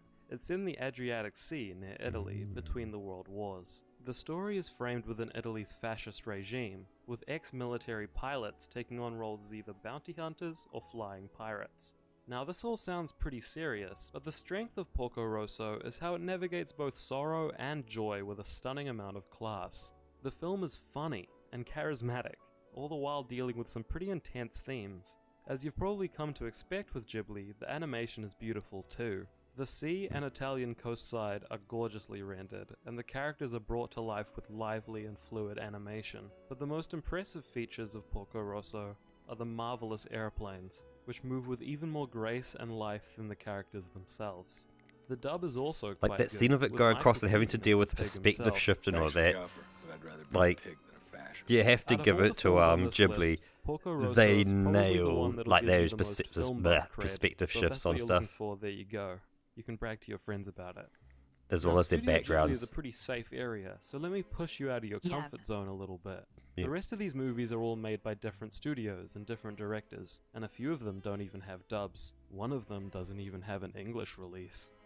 Night is Short, Walk On Girl is maybe my favorite film of last year. I say maybe because it came out in Japan 2017. and Europe back in 2017. But it was released in the States last year, and I watched it last year, so I don't know. Regardless, I love this movie. I've actually been looking for an excuse to talk about it, but I couldn't figure out an angle for an entire video, so here it is in this one. Masaki Yuasa, the director of this film, is one of the most creative animators currently working. He's got a very distinct and simple style. I don't mean this as a slight though. The designs of his and their unrealistic style allows for them to move in very interesting and exaggerated ways. I love the way that he uses animation Soul to push the Eater. boundaries of reality. And I know convey of things Soul that Eater, but simply never can't seen be Soul caught on Eater. film. Some of you might recognize this art style from Devilman Crybaby, which was directed by the same guy, but I think it's used to a much better effect here. Honestly, I just love looking at this movie. There's a lot more going on than just looks. The story flows like a series of arcs, where different subplots and characters unravel and interweave in surprising ways. That's the Ultimately, way the you film get is about characters will sharing come out and then experiences merging with back one and another, so all the how they characters all, kind yeah. of form this network. The most exciting moments of the film for me were when this network crept back up to influence the main plot.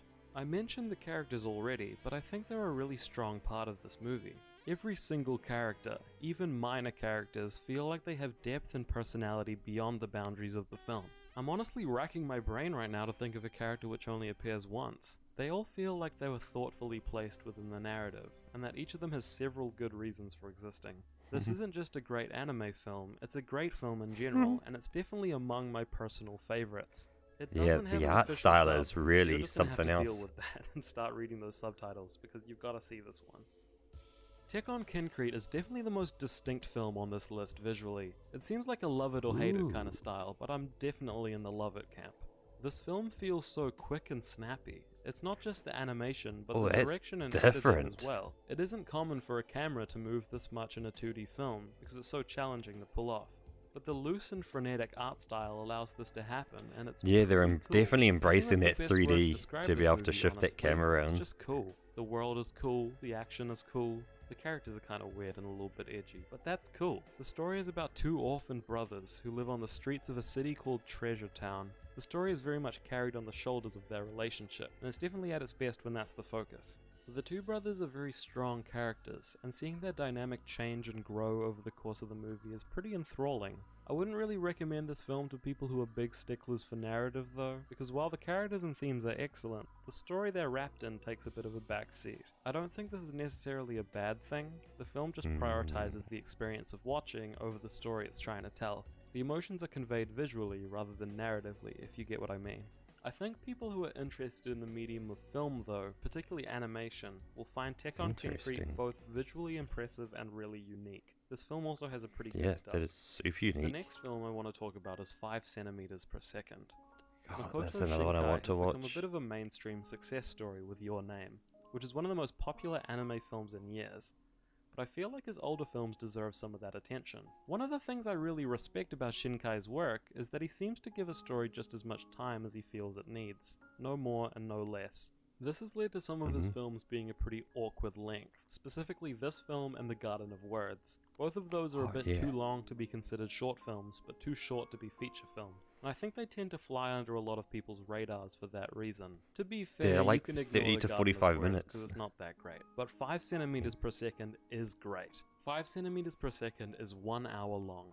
Almost There to you the go, yeah. second, and it does everything it needs to do in that time. It's told in 3 parts, each focusing on a period from the main character's life. The story is what really engaged me. It just took my heart and ran with it. But obviously I can't go into too much detail without spoiling it. I'd rather go into what makes the story so impactful, which for me is the directing and cinematography. This film has an incredibly immersive quality to it. Many shots linger on subtle details of the world, and great attention is given to how the characters act physically. In typical Shinkai fashion, these details are drawn beautifully, and the lighting in particular is stunning.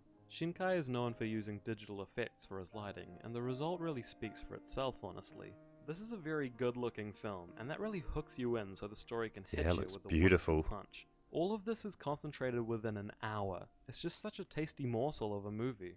The I wonder dub if is he's going to do also any pretty series good, or if he's so going you to have stick no with just excuses. movies in It's this. only an hour, go on. This next one is a little bit tricky, but I really want to talk about it anyway. Saint Young Men is a really great film, but it doesn't have an official English release, at least as far as I know. Your only option for this one is a fan sub, but it's still worth looking for. Saint Young Men is a slice of life film about Jesus and Buddha staying together as roommates I on a remember, holiday yep. in Japan. It's a great premise, but it sounds I remember like it reading could about the be premise grounds of for this, some but I've pretty never seen Family it. Guy level jokes. Thankfully, Jesus and Buddha stay true to their characters, and the comedy of the film is lighthearted and wholesome. It has more in common with Paddington than Family Guy, thank God, and the result is pretty damn heartwarming. The film is structured less like a movie and more like a series of bits as they enjoy their holiday. Over the course of the movie, the relationship between Jesus and Buddha grows, and we learn more about their personalities. But recurring side characters are also introduced and play important roles in later scenes too. It's not going to blow your mind as an overarching story, but each scene plays out in a really funny way, and the film stays engaging through the quality of its jokes. One of my favorite scenes involves Jesus being mistaken for a Yakuza, which is really funny on its own, but the way that misunderstanding develops is pure gold, and I don't want to spoil it. The quality of writing here is really that great. looks good. And the two main characters are just a pleasure to watch. It's a very sweet movie, like it's just what you need after a long day. Yep, Get a nice that is a warm blanket, Friday hot movie. chocolate, Yep. put this movie on.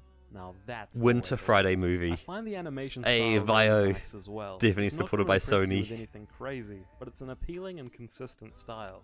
Everything about this film is just good vibes. It's really about spending time with these characters rather than developing a story. Spending time It's with more your friend casual in and that way. enjoying the I just experience really of being love with it, him. and I wish there was an official way Yep. to find it in English, Hey. because these are the kind of movies I want to support.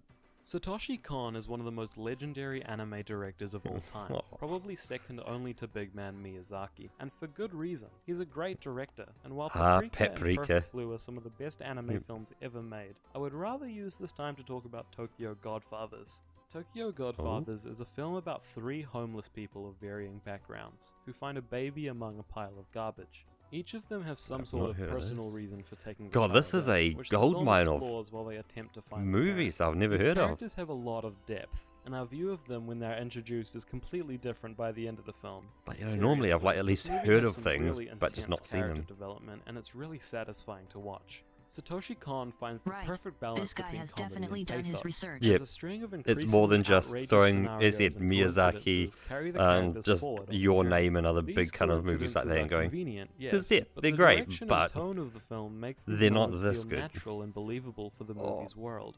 It's a plot that only builds momentum, becoming more and more exciting until the finale, which seriously felt like a risk to my cardiovascular health. It's incredible how the characters and story develop over the course of the movie, and just when you think it's peaked, the film manages to step it up another notch. Roger Ebert said that Tokyo Godfathers is a story that can't be told without animation, and he's damn right.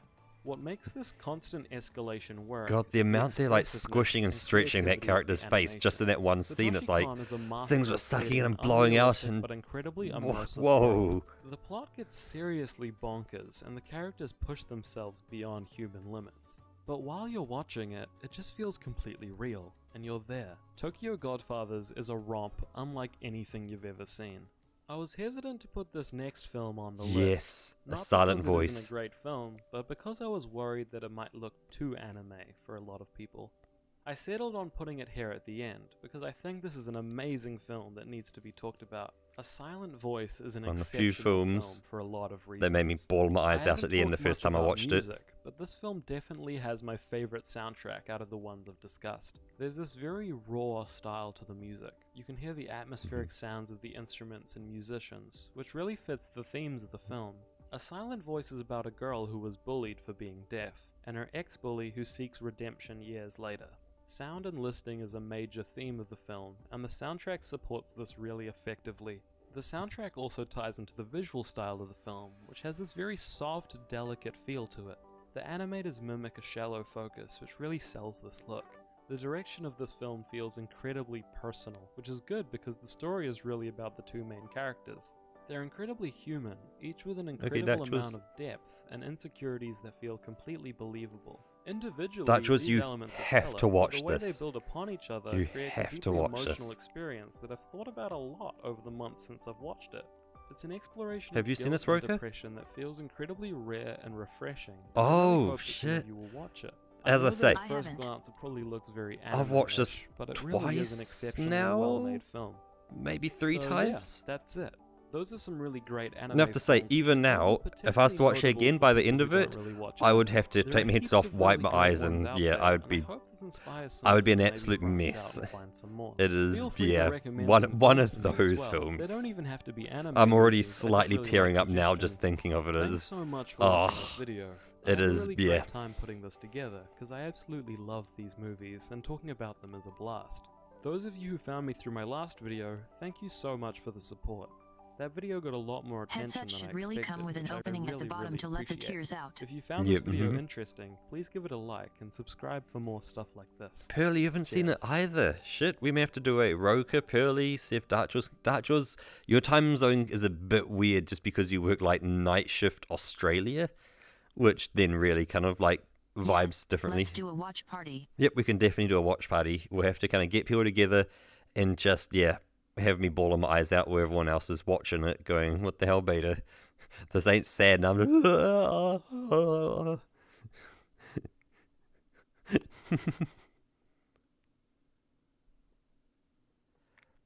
But yeah, there was some other films in there which I was looking at going like, huh. Yeah, welcome back, Dutchwas, and you got the fresh batteries, so we're nice, loud, and clear. Should be good. Should I throw a bit of thing on there? Hey, welcome back, dog. Oh, Roke, you okay with your voice? Ooh.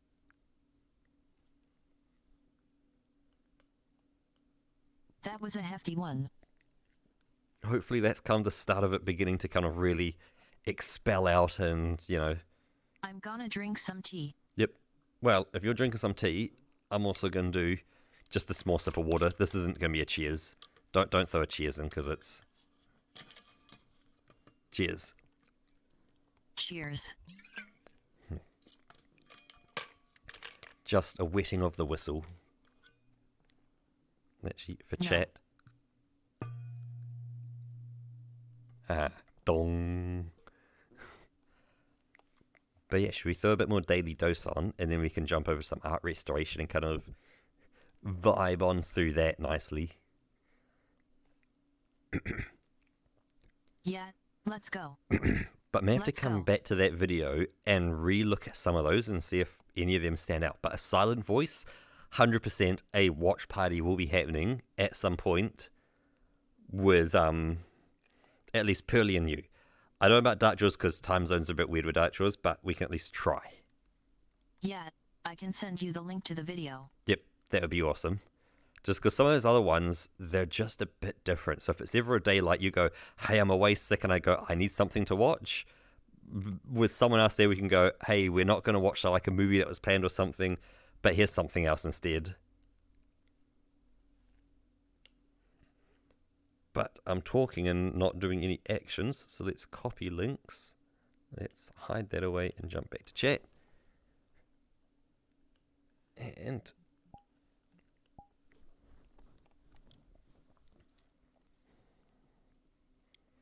Hello everyone, this is Your daily dose of internet. Oh.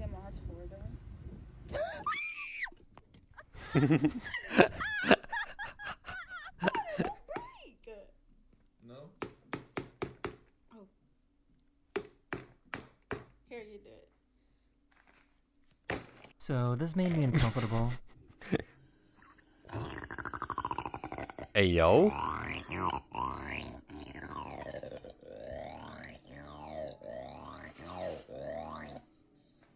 Ew. Yo, what? You dog. She wanted to buy something, but this bird had other ideas.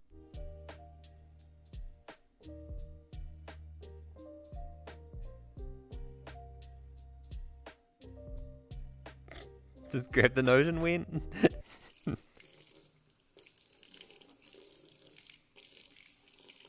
God, cat.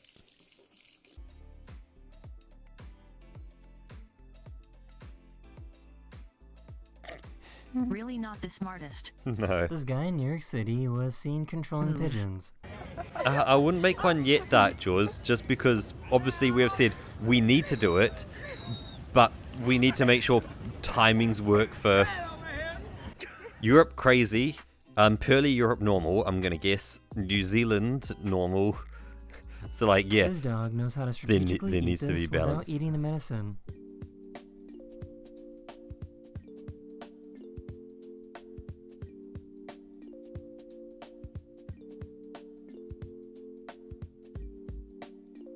So what would you do in this Mhm. situation?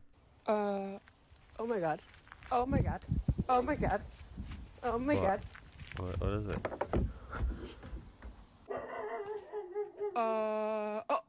Bleh.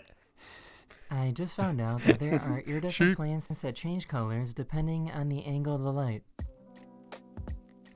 Huh. Look at that. Oh, that is cool. Ooh, fancy. This guy managed to perfectly hit a police car. Cuz! Oh, hit the cop car! First responder!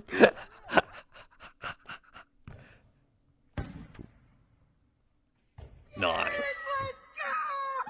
She Let's wanted go. to see if she could get her cat to turn off the light.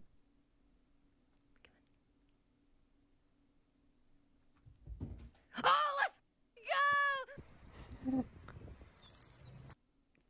Meet me.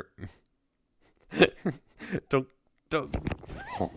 What That an is the end of this absolute video. legend We of a hope you bird. enjoyed, and I'll see you guys again very, very soon. Later. He's so happy.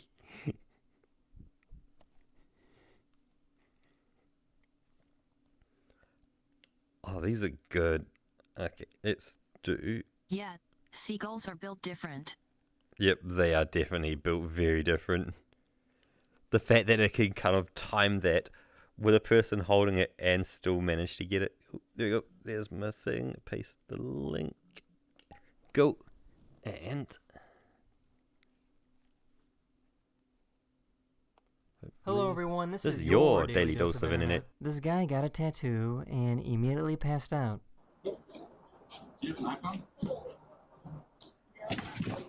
Oh.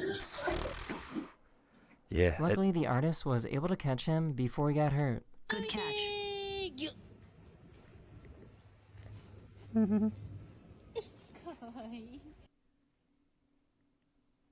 Midas! Hey! Holy What? Blizzard! Blizzard! Okay. With the technology behind the Apple Vision Pro, Damn. people are learning that they can now poop anywhere in the universe.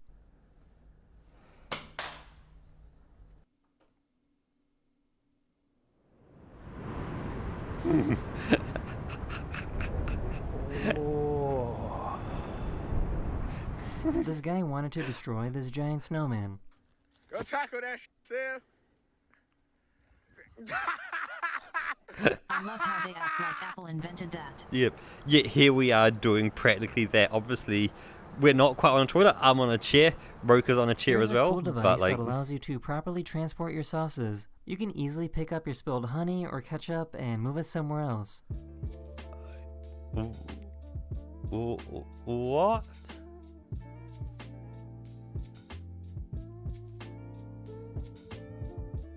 doesn't seem real. It does not. I swear those substances stick. Oh, no. No. She wanted to get this airport worker's phone number before taking off.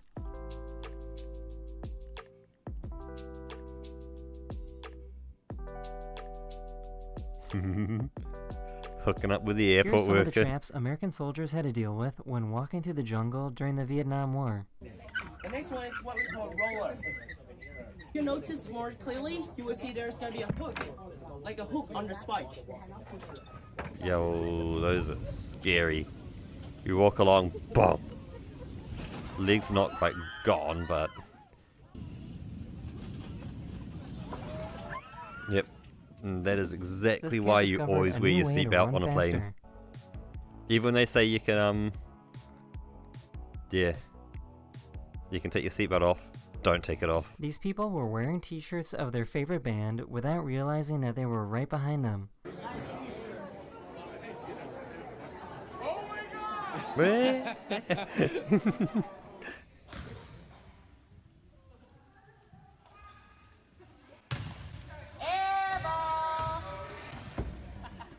I'm her mom. It's fine. One of my subscribers made a Super Mario obstacle course for the cat. That is the end of this video. We hope you enjoyed. And I'll see you guys Cat's again loving that. very soon. Later. Well, with that, I'm down to only 3 more left. So it's really a call of, do we want to do any more? So cool. Or do we want to shift over? Because I can do art restoration now if we want.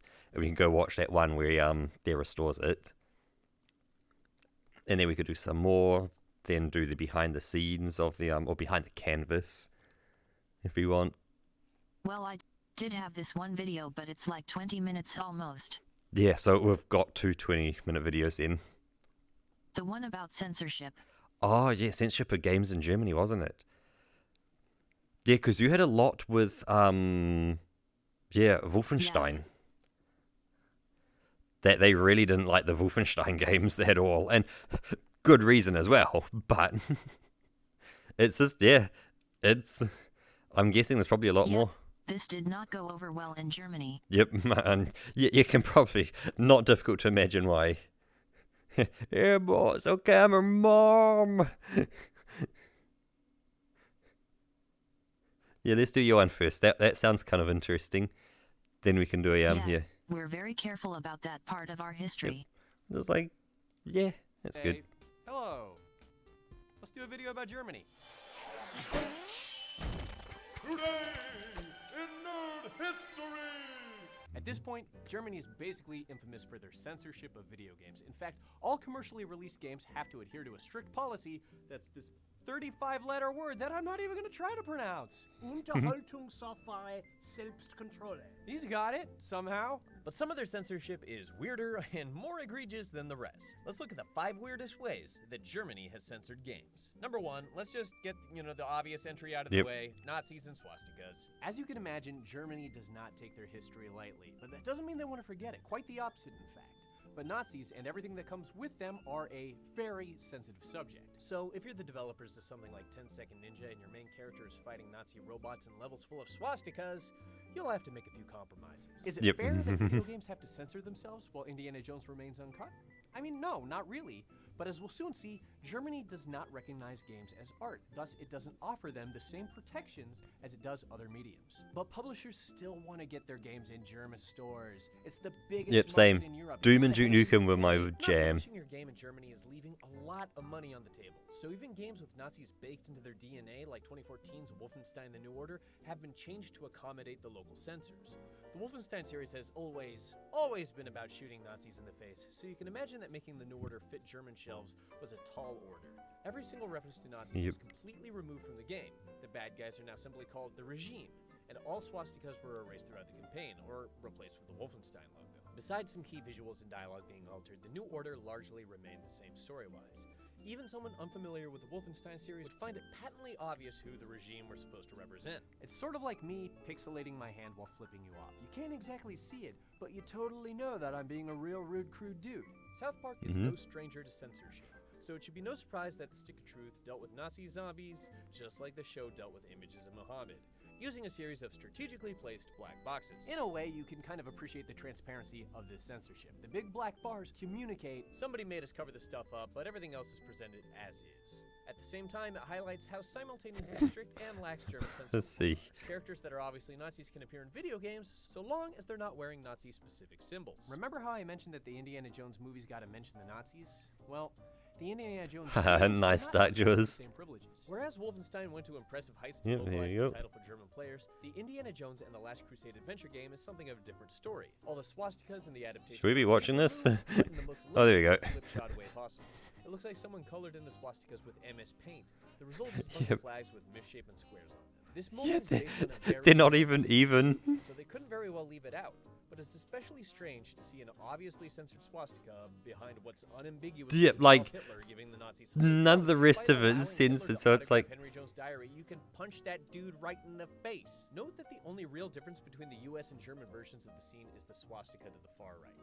They didn't even bother coloring in the flag dead center because it was already being obscured by a wall. And it's odd that The Last Crusade got away with depicting Hitler at all, especially because that seems to be a big no-no when it comes to modern German ports. Like a lot of the early entries in the series, Call of Duty Finest Hour takes place during World War II, so it makes sense that there would be a lot of German propaganda posters up in the streets of Germany and other European cities. You'd think that the historical nature of the game Makes might preclude sense, some yep. censorship, especially in a By the country way, where World they War II kind of documentaries relaxed the air laws about uncensored this on whole regular thing basis. recently. But okay. So Adolf if you buy shooting mug is Wolfenstein replaced by game, what you appears get to two be a versions. fold-out pin Ah. straight out of The Tiger German Beat censored one and the international Though Hitler's one. face has been eradicated from contemporary German games, his name still lives on. Hearts of Iron 4 is a strategy game that, like the aforementioned Call of Duty title, takes place during World War II.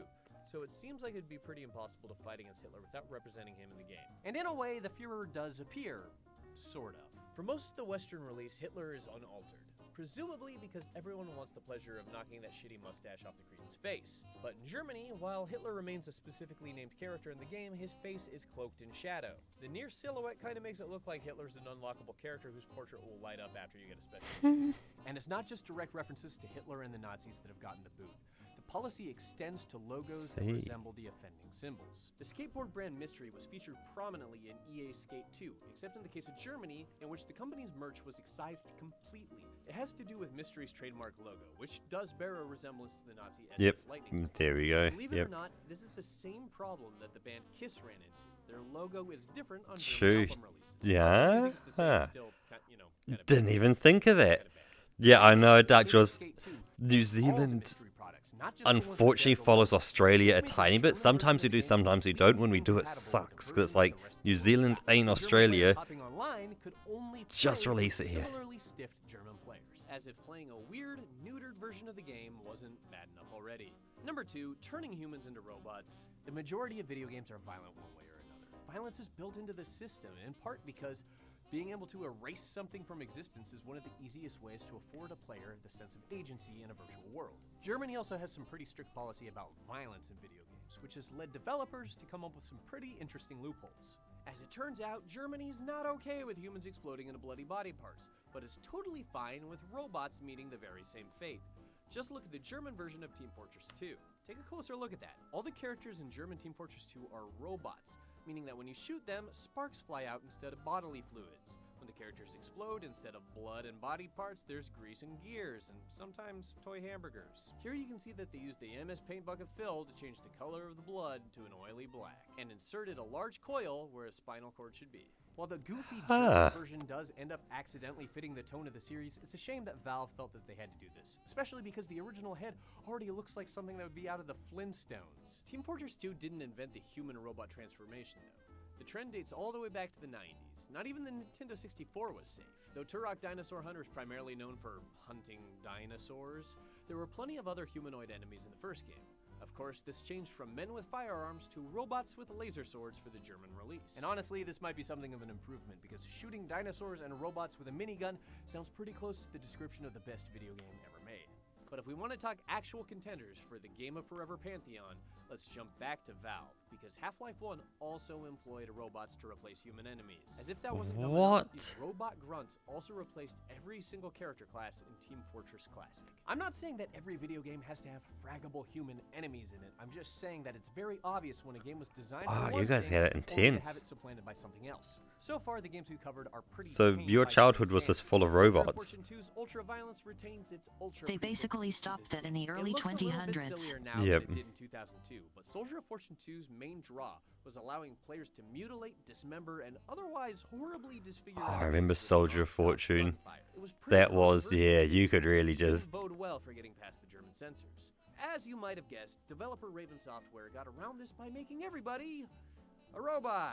Unlike everything else we've mentioned so far, A robot. Soldier of Fortune 2 is at least somewhat grounded in the real world. Take away the fact that everybody seems to be a highly pressurized sack of cherry jello covered in skin, and it could almost resemble the real world. Soldier of Fortune 2 isn't a sci-fi game at heart, so where are the robots coming from? To justify these automatons, Raven Software created a new universe for Soldier of Fortune 2. The German version of the game takes place in Why do I recognize the name Raven where Software? androids have taken over the world. Seriously, when I said that everyone is a robot in Soldier of Fortune 2, I meant For a modern game. everyone, not just the enemies, the NPCs, and even the player character. They've The done thing is plenty that of the game is things. otherwise mostly the same. As the intro explains, these androids wiped out their human masters in order No, to I'm live out thinking their days from... having They're not families and FromSoft, because working FromSoft shitty jobs, did just like their the human Elden Ring and masters. that. Cool. Raven Soldier of Soft. Fortune 2 wasn't the only game to completely roboticize its cast of characters. The biggest and most hilarious offender might be Command & Conquer Generals. Since the Command & Conquer games are traditionally real-time strategy games played from the top-down perspective, making every character in the game a robot doesn't have a huge effect. At first, sure, the soldiers make crinkly aluminum can sounds when you run them over with a tank, but what's extra special here are the titular generals. The default release of the game features actual portraits of real people that head up one of 3 different playable factions. But since everyone is a robot in the German edition of Generals, that means each human represented in the game was subject to a completely, awesomely terrible transformation. Here you can see General Granger was corrupted by the Borg and went on to steal Geordi's visor. The other leaders They in the did game Quake didn't 4 fare and much work better. together with On-the-ground ID troops software. also got artificial flavor. Ah. One especially ridiculous case that might actually be an improvement. You see, the selectable faction controlled by the pictured generals includes the USA, China, and something They've also called the worked on Global Liberation some X-Men and Marvel Latter of games, which and they're is a fancy responsible way of for the saying Call the most Duty stereotypical series. terrorist Ah. in 2003, the guys That's behind why. would probably be concerned Then about Call of Duty. Yep. Case in point, one of the GLA units is a suicide bomber. Straight up, the German release took their usual robot assimilation a bit further in this case, replacing the suicide bomber, the unit is literally named Terrorist, with a bomb on wheels. Every now and again, seemingly silly censorship can wind up being a force of good. But That's as a we're couple about of to Andy find and out, they got sometimes unbanned. it Oh, can be that's a good. rip-off. Number 3, features and entire game modes removed from games. So far, the censorship we've been talking about has been mostly cosmetic. Painting a square over a swastika, or turning player characters into robots might be condescending and kind of stupid, but it doesn't actually affect the gameplay. Unfortunately, the playability of some games like Saints Row the Third are directly affected by these hyper-strict rules. Using Saints Row people as Third human was shields good. isn't the nicest thing you could do in a video game, but it's arguably an effective option for those of us who want to use it. It was such a jam. Although that must be like the Xbox version or something, because that looks terrible. In the German version of the game, Like, where's all the pixels gone? other gang members. You can't make Oh, human yeah. shields out of civilians or cops. This doesn't make the game unbeatable, but it does reduce the amount of options you have compared to other versions of the exact same game around the world. A move list being altered is one thing, but excising entire game modes is another. Call of Duty World at War featured 3 basic modes that have since become staples of the series. In addition to the standard campaign and the endlessly popular multiplayer, World at War introduced the Zombies mode. And since the game took place during World War II, these members of the Evil Undead were predictably wearing swastikas on their shoulders. But instead of removing the Nazi from Nazi zombies, the German version of the game got rid of the mode altogether. A huge selling point for the game with hours of content was just gone. So why didn't they just remove all gone. the emblems and insignias and retitle the game mode racist asshole zombies? Well, probably the same reason that Capcom didn't release the Mercenaries mode in the German version of Resident Evil 4. I couldn't find any official word as to why Mercenaries mode, along with Assignment Ada, are present in every iteration of Resident Evil 4 except for the one that came out in Germany, but there's a persistent theory out there. In general, German censors are not fans of ascribing point values to kills in a game, which is why German players would not see a familiar +10 when they killed someone in a game of World at War. Since Mercenaries and Assignment Ada don't have actual narrative tied to them, the censors see it as more of a meaningless gore playground that only exists to allow psychopaths to live out their killing spree fantasies. This anti-rampage stance lines up with the German Grand Theft Auto 3, which saw the score attack rampage mode deleted from the game. The power-ups simply are not present in the censored version. Though modes coming to the game are quantifiable proof that Germany is getting less game than the rest of the world, there's still something to be said about So you never really, as a child, saw like plus whatever is you killed things and yeah.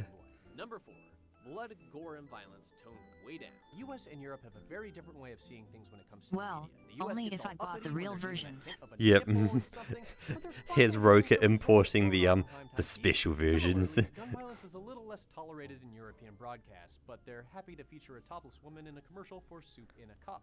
That being said, the degree to which developers have to tone down What? violence I mean, there were mods available on the internet for some of those Yep, things. that probably restored it back in. Yep.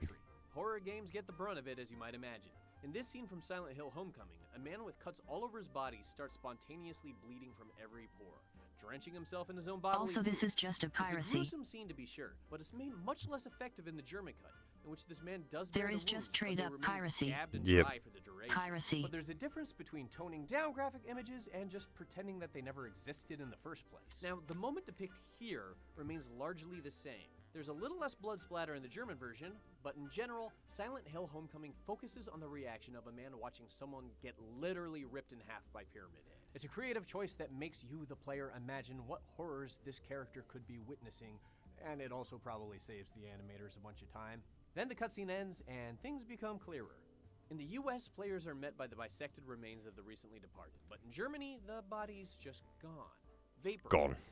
All that's left is a bloodstain on the ground and the confounded look of the player's face. 43 This minutes phantom cleanup working on crew must be shaders, it pretty just busy finished. because they've used their magical Good squeeze God, how many to clean shaders up do you have on the avatar? including bullets. Like Now, Bulletstorm is 70 to one of the most 100? games on the list, probably because the game And are they all revolves around different fabricating shaders as around well? the map in such an exaggerated way that it sort Well, of when I say resembles shit, I mean like, yeah, Well, you've got before materials and Bulletstorm, shaders. So you've got like definitely suffer. maybe I mean, 5 to pick 10 back shaders the and like space cactus you would 70, 80 materials. the levels themselves have also been purified by the censors. Bodies and bloodstains aren't exactly the most original forms of environmental storytelling in games, but taking that away removes the character from a game that builds its identity on cartoonish bloodshed. The way that violence is muted varies from game to game. Take Grand Theft Auto 3, for instance. In both versions, you could see the player mow down an innocent civilian, a heinous act that pretty much anyone who played GTA 3 has at least tried.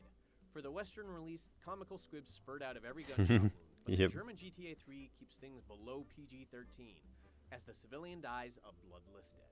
The NPC also drops no money as it dies in the German version. Again, No a plus. specific decision to limit the incentives to kill for points. The God of War series has always been uncompromising when it comes to violence, but the German version of the game has found a uniquely seamless way of avoiding the offending content. Pushing the camera up a couple feet is in some ways a cop-out, but like Silent Hill Homecoming, it makes you imagine something far worse than what American audiences actually saw. Maybe that same effect could be put to good use in the incinerator scene in Wolfenstein: The New Order. As it is, the scene is pretty awful. Believe it or not, these are actually versions of the exact same scene.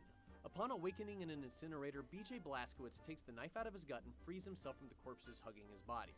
The German release includes this scene, but it's almost unrecognizable. There aren't any bodies in the incinerator with BJ, but you can still see his left arm stuck in that same corpse-moving animation. Though the uncut version adds tension with the fires turning on and off below, the German cut nixes the blaze altogether.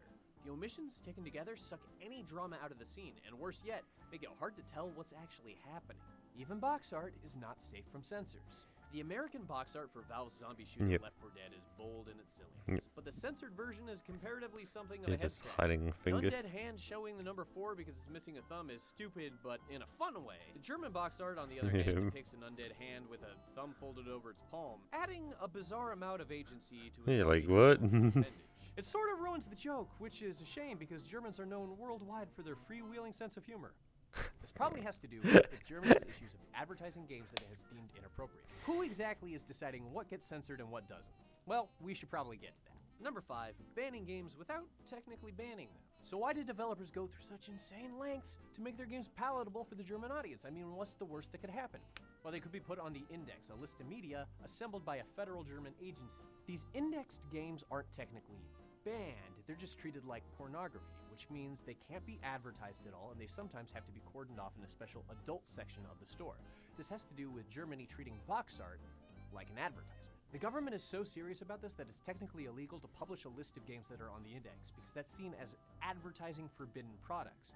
While it's not technically illegal to play these games, many retailers won't bother carrying them because it's kind of hard to sell a product that can't be advertised at all, so it's sort of a de facto ban. But something funny happened with 2006 Gears of War, one of the goriest franchises of the past decade. As you could probably guess, the USK refused to certify a video game in which you turn your enemies into ground beef with your chainsaw gun. But instead of resubmitting the game or making changes, Microsoft just ditched the German release entirely. Gears of War wasn't forbidden because there was nothing to forbid, but because death will find a way, the German market's demand drove a ton of copies to the country via imports. This was only legal because Gears of War wasn't on the index. The government, of course, stepped in and indexed the game voluntarily. And because of this incident, any future games that aren't certified are automatically indexed as well. Games held hostage by the index include Sega's Mad World, House of the Dead Overkill, and Aliens vs. Predator, along with notorious titles like Postal 2, Carmageddon, and Manhunt. Not all these games are great, but they're also not usually considered porn outside of Germany. There is some hope, however. After 10 years, a publisher can oppose the game's indexing, which means games like Doom and Quake are finally available. But it's not like the animators at id Software went back into the old game and reconfigured the way an imp crumples to the floor in a bloody heap when you blow it away with your shotgun. The fact of the matter is that these games didn't change over the years. We did. Teenagers and young adults who grew up in the early days of first-person shooters are now lawmakers, looking back in disbelief that anyone ever thought this rough mass of pixels could really warp a child into an unpleasant sociopath. Maybe someday the German censors will realign with the rest of the world or even the rest of Europe. But for the time being, with the way the world's going, they'll probably be okay blaming video games for a while longer. It's probably easier than facing the fact that humans are capable of terrible acts without the help of visual aids. But until then, I suppose a few more robots here and there isn't so bad. You had it rough back in the day. Like, super rough. God, Roke, I feel sorry for you. It's like, all you knew was fighting robots and not earning any points. Yeah, we relied a lot on, like, unofficial patches and stuff. Yep, and trying to, like, download stuff into the country. Because, as I said, people are like, hey, I can just import this in. And, obviously the government's like, what do you mean import it in? But our list is like, yeah, but my game. That's interesting. Nobody cared about that kind of stuff. You just weren't allowed to sell it that way. I'm so amazed there's games on the list. Like the developers probably. I didn't care. Like, I mean, they didn't sit there and go, okay, sure, on the list. Here, we'll just design the box art. It's the default, like, MS Comic Sans or whatever the default on, Word was. White page, name of the game. Bam, there you go, there's box art for it. Little piggy logo on the bottom or whatever Germany needs for it. Your European German rating board system. Slap that in the bottom corner of it so people know. So it follows all legal requirements. It effectively doesn't advertise itself. It is just the name on a plain white background. Bam, it's in stores. Sure, it goes into the R18 section or wherever it needs to go to, but like just go, stuff your government. Imagine putting the finger, our game's going to go up there. Do you remember when, I don't remember what one they said. Was it like Gears of War 3 or something they said? Do you remember when that came out and they...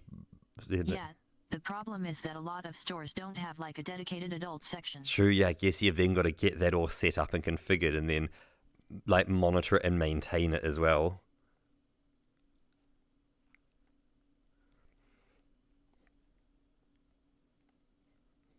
Yep, and just to have like 5 games in there. Like I compared to the rest of your entire I can't store. believe, like going to a store and like, yeah, there you go. So you have to pay someone to stand there and check if the people are old enough to go in there for like 5 games. Yep, but it seems so foreign, like, you're going into like the red light district of a Just a store bullet kind of hit. thing. Yep, there's the buy it. Yep. Just not Oh, worth just it. not worth it. Yep. But like, it seems so weird. Like, if you're into a store, you'd expect like, oh, I'm going into like the back of the store, the R18 section. It's gonna be all sorts of stuff there, and suddenly you're like, hey, there's 5 to 10 games back here, and it's they're not like these crazy out there games. We're talking just regular games the rest of the world just has a standard rating on and is playing like it's nothing.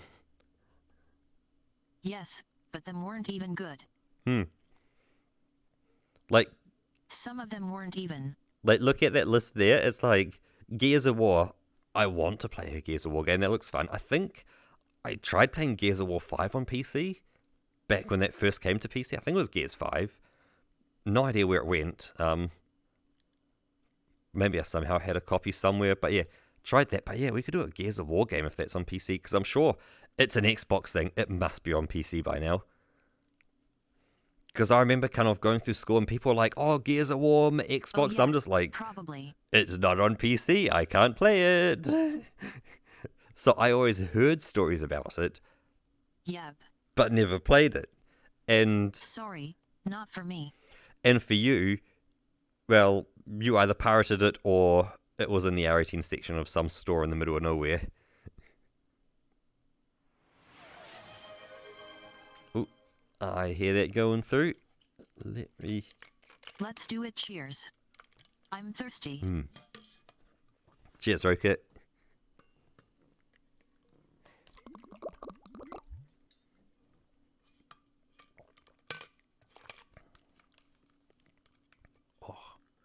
What's it? I'm saying on 30% battery, or I'm gonna keep 35. my voice box lubricated. Yep, 35% on my feet, 6% on my hands. So I'm good. Let me make sure I'm sitting upright, and I'll just wear my relative to you. Also make sure I'm not kind of like way like sitting tall. So I just got to try and need to drop down a bit myself. Yep, that's perfect.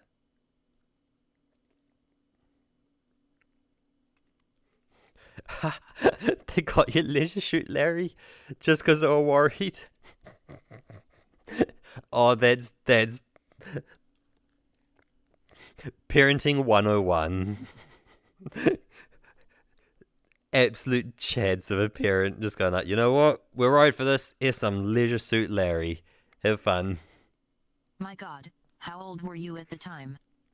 Yeah, good question, Rick. How old were you at the time of that? Because that's a game and a half, from what I've heard of it. I've never played it, but I've heard of it.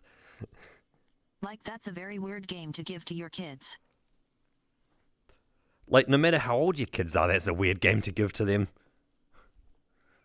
Like, let's say your kids are 20, maybe they've moved out, maybe they're still with you. Giving them that game? No. Don't.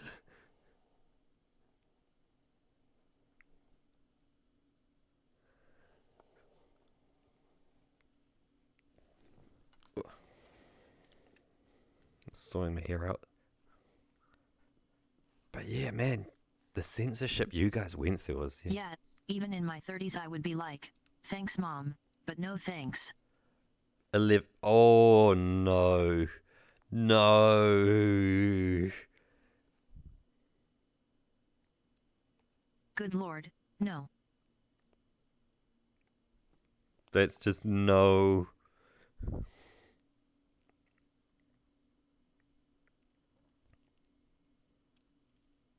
That's unexcusable. Yep, like, I'm all good with, like, you know, say parents kind of going like, you know what, I'm okay, you know, as long as the parents have okayed it and they see the content. Like, if they go, hey, you know, it's like violent content, kind of stuff like that, cool, awesome. As long as they're there, they understand the content's been shown, they can talk with their kids and go, you know, it's just a game, etc. Make sure the kid understands it. I've got no issue with that. But when you go something like let's just read it. Leisure Suit Larry. New Zealand accent coming into play there. That's a difficult one. Leisure Suit Larry. Like, it doesn't matter if you're there with a kid explaining things. Like, that's a birds and the bees conversation you should probably be having, rather than, oh yeah, this game will teach him everything.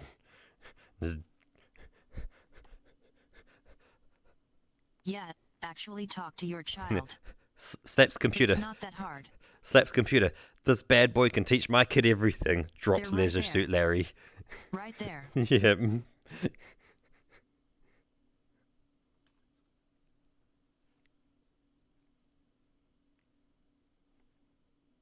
Which is like even weirder because it's a game about seducing women.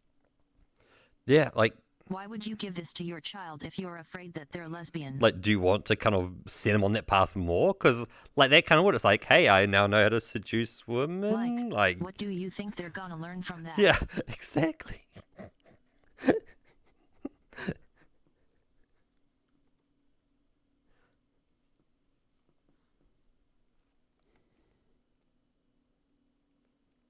So on your 8086. Yeah, so it's not, yeah, I guess Very it's, questionable decision there. I'm glad you came out all right though. yeah, like, I guess without that, that's what shaped you into who you are today. And look at you. I'm going to give you 2 thumbs up and say things are doing pretty good.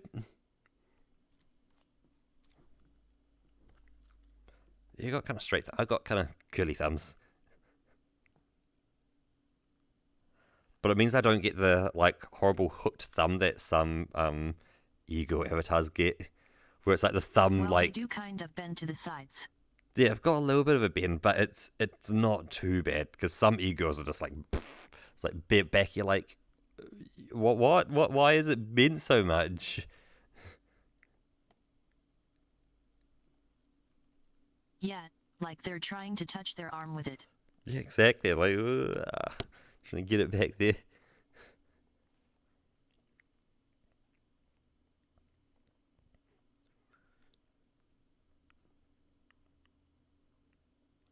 Yeah, it's like the other one. You've got to try this one, Roka. And not now, but later. It's licking your elbow and patting your head at the same time.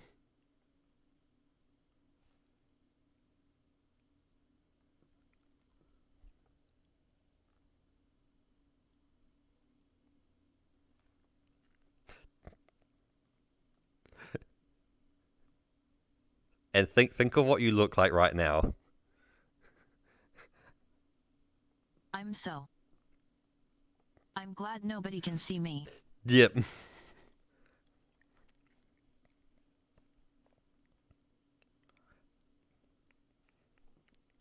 Because, yeah, actually, if you can... Like, the next time, if you either see, like, any family members... Like, you need to tell them, like, a great story. Like, you know, hey, you saw something on the internet, it's pretty cool. Like, if you just lick your elbow, it tastes like your skin, it's not very exciting, okay? You know, it's just like licking your hand or whatever, okay? But it is what it is.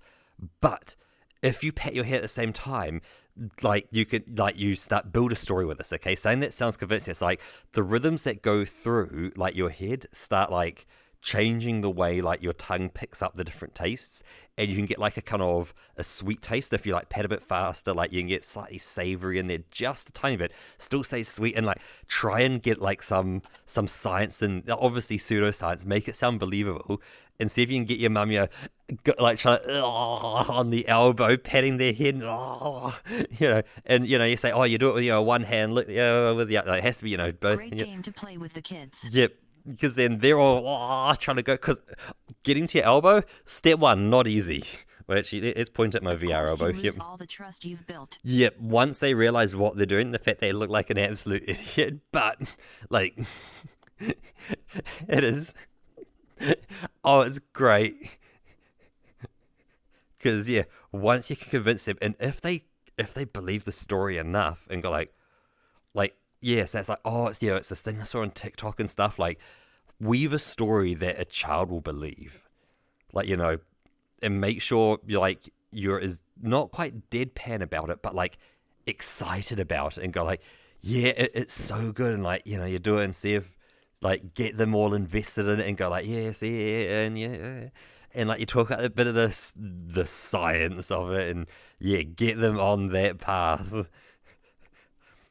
as you then watch their parents watching in horror as their kids like going for the elbow pen there, and they're like, oh child, you fell for the oldest trick in the book.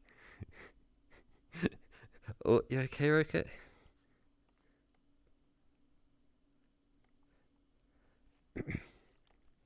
I love too much. I laugh too much. Give you the mean pets.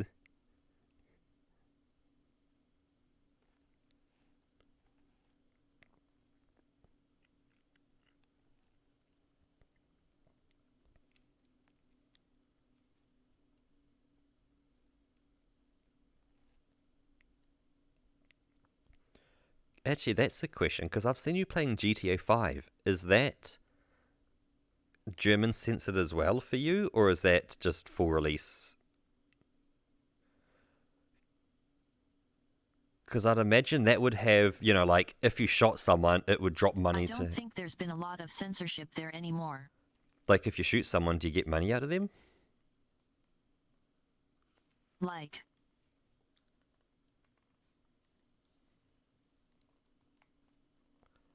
Do they still even do this? Yeah, I guess that's the question, because there was a lot of stuff, you know, 80s, 90s, and early to mid 2000s, with some stuff in like the 2010s. 2010s to 2015s. Well, if you shoot other people sometimes, like other players in online, they do drop cash. Okay, but if you're in the single player as well, do they still drop cash in there? And there is just straight up regular blood. Okay.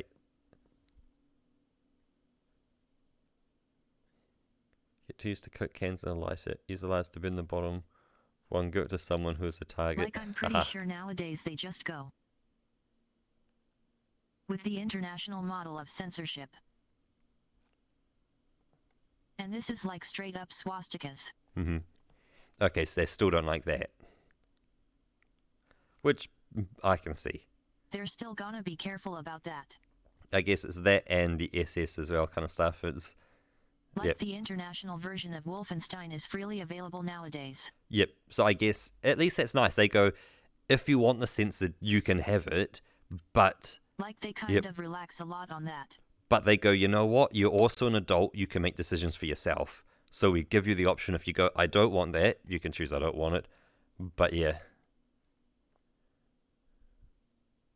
Yep. Yeah, so get your 2 Coke cans and a lighter. Use a lighter to burn the bottom of one. Give it to someone who is a target.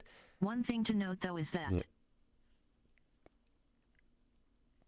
all of the kinky porn games on Steam are not available in Germany.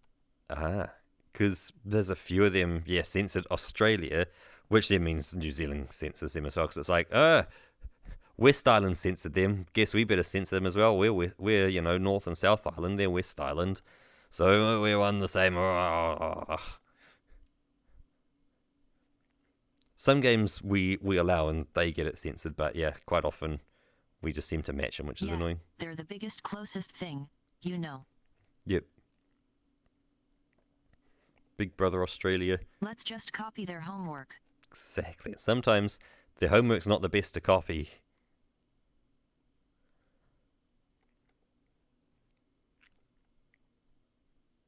But it's already done. Yep, it has already happened. Yep. Yeah, what's this? Get 2 Coke cans and a lighter. Use the lighter to burn the bomb of one, and you give it to someone who's a target. You tell them to copy you. You run your finger under your can, which isn't hot. Then you start painting your face while looking into their eyes. And you go, yeah, it's like, it's this really great thing that, like, you know, on Coke cans are here. Yeah, and they touch it and boom, they're done for.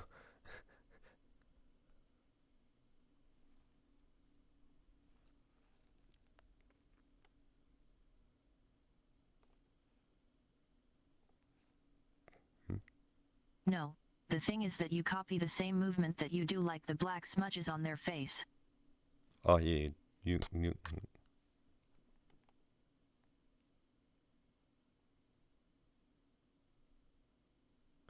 Oh, you hold the can up to your face if you heat it up, the can, You've Yep. got all the soot on the bottom of it.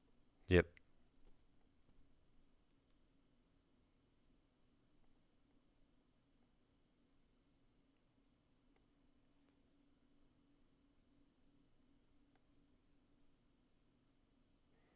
I was just thinking of pure burning the And person. if they look into your eyes, they can't see that you got like super black fingers and they're just smearing that over their face.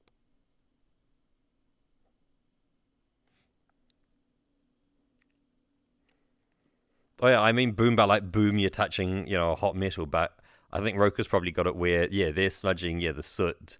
And I'm thinking of just cooking someone alive. Hold the can and go, ah! Just straight up injure a person. My bad. Don't injure people, it's not good. Yep, Roka gets it. I'm just absolutely pure evil.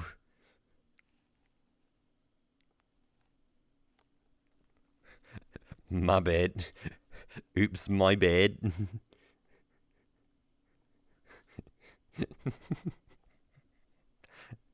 Yeah, I went for a light-hearted joke and you just went for a straight-up torture.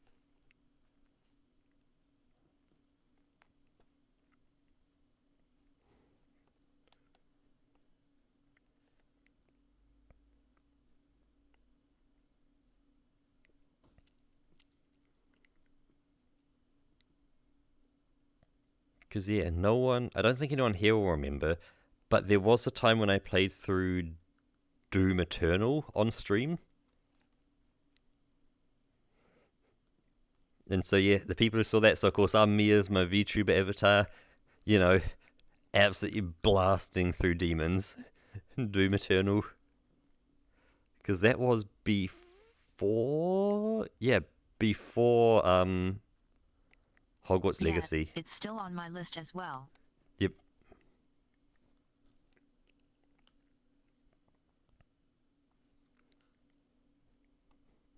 Hey, Roka, we're cuties. But how about, because we throw in My Cup Runneth Over Part 1 or 2. Copy link. And hide that away. Jump onto something a little slower, a little more vibe and mellow.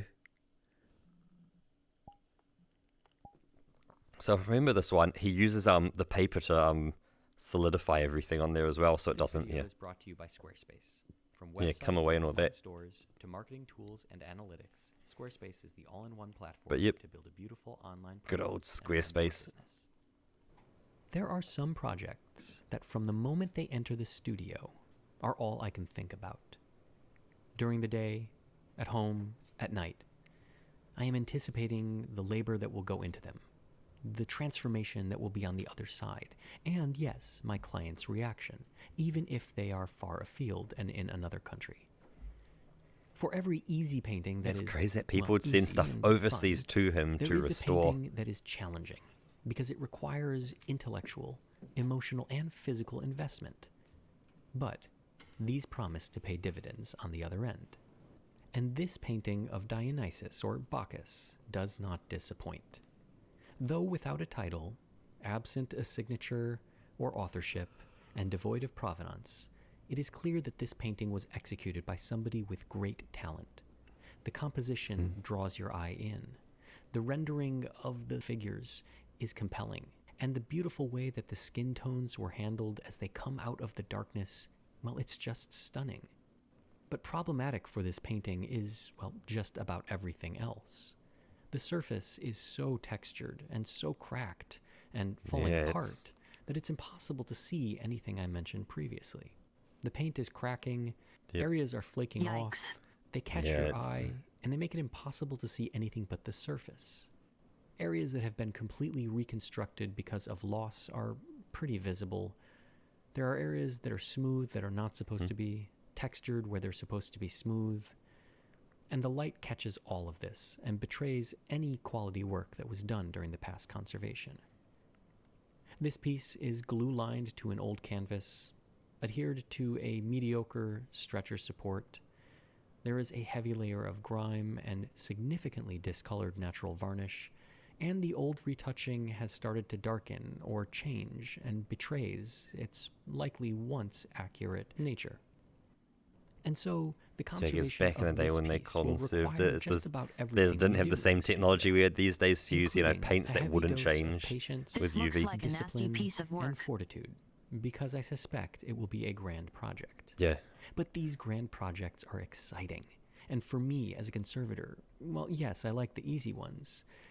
But the difficult ones, well, they're a challenge that I relish. They allow me to test my skills, to push myself further, and to see just what I'm capable of. And so in that sense... Yeah, with so many this people just painting, hanging around with my cup just about runneth nothing over. on, or like a small rag over their shoulders kind of thing, and that's about it.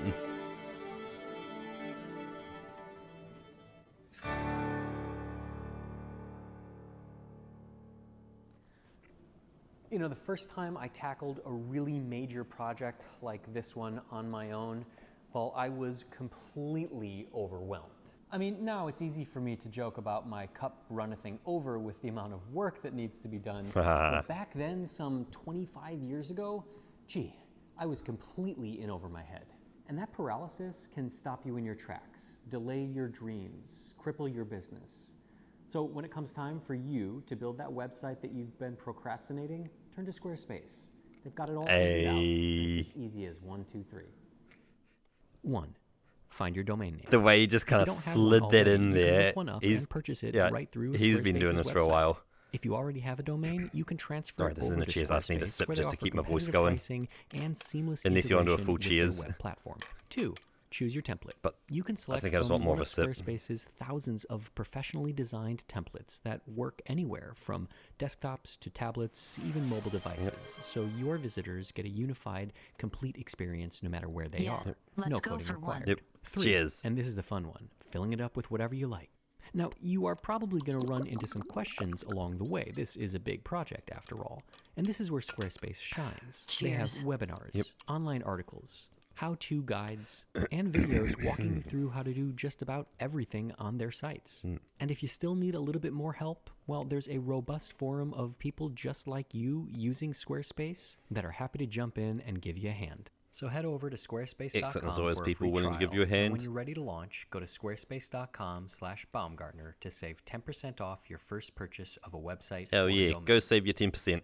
To say that I am excited, hungry, or even thirsty to get started on this project is an understatement.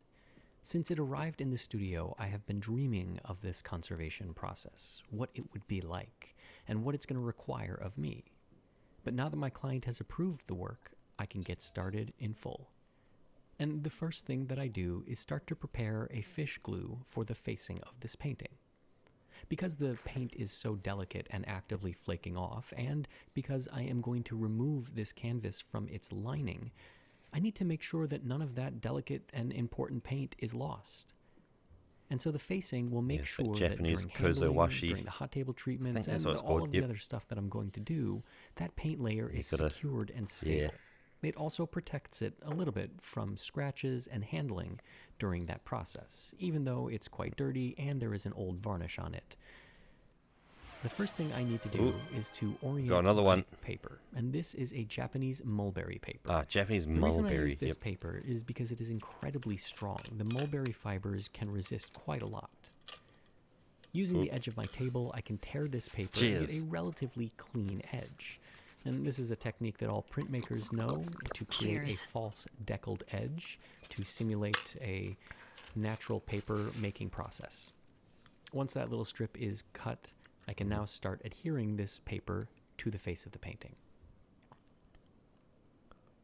The fish gelatin is normally in a jello-like state when it's cool or room temperature, but by heating it up in a double boiler, I can liquefy it, which makes it easy to paint on and allows it to penetrate through the Japanese paper to the paint layer, which is absolutely critical. We're looking for a very good bond here.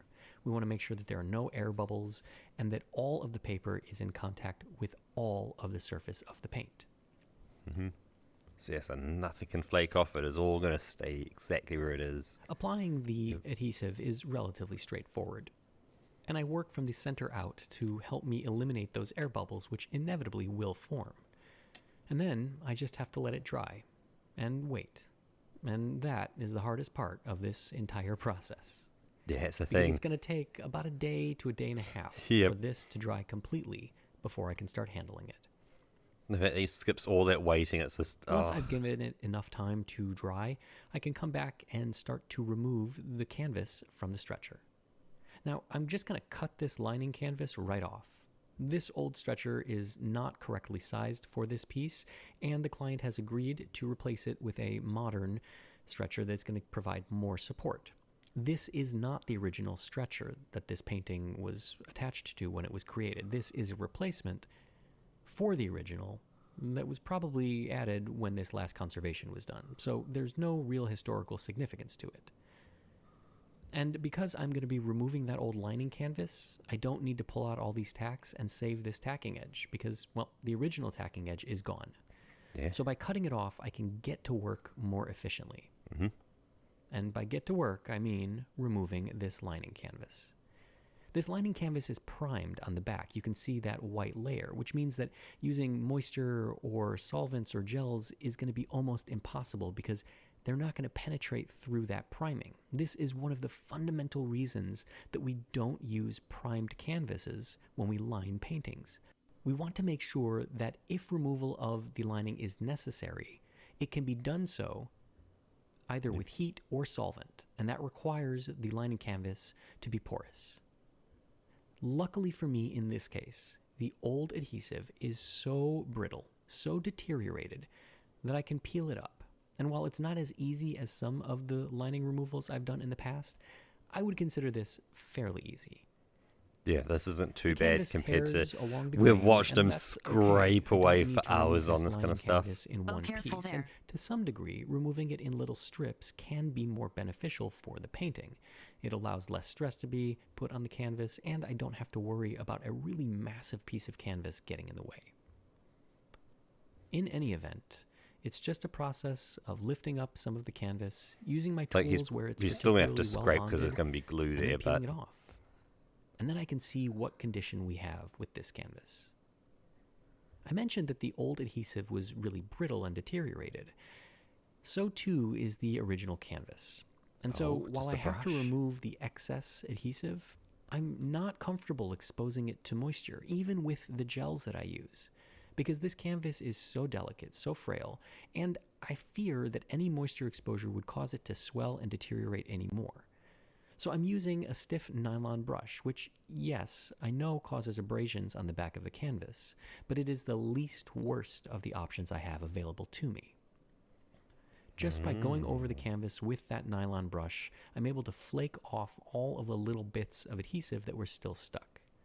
Now, there are some areas where the adhesive is really well bonded, and in those, I'm going to go with a very sharp scalpel and just try to slice them off, chip them off, pry them off. Just separate them from the original canvas. And I need to do this for a couple of reasons. First and foremost, there is a textural difference, and these little bits of adhesive will telegraph to the front of the painting after all of the treatments I do are done. And that would be you get bad. wee little lumps on In it. addition, they'll reactivate when exposed to moisture, and that could just make the process more complicated or messy. Once all of those little bits of adhesive are removed, I can come with my HEPA vacuum and start to remove all of the dust and debris. This is partially to keep my studio clean and also to keep this canvas clean. Imagine if all of this little fine particulate of glue was just left on the canvas. Then, when exposed to moisture, it would effectively reconstitute it, and the glue would then be rebonded to the canvas, thus negating all of the work that I have done thus far. Vacuuming is not terribly exciting, but it does make a difference, and in this case, it's going to be pretty profound.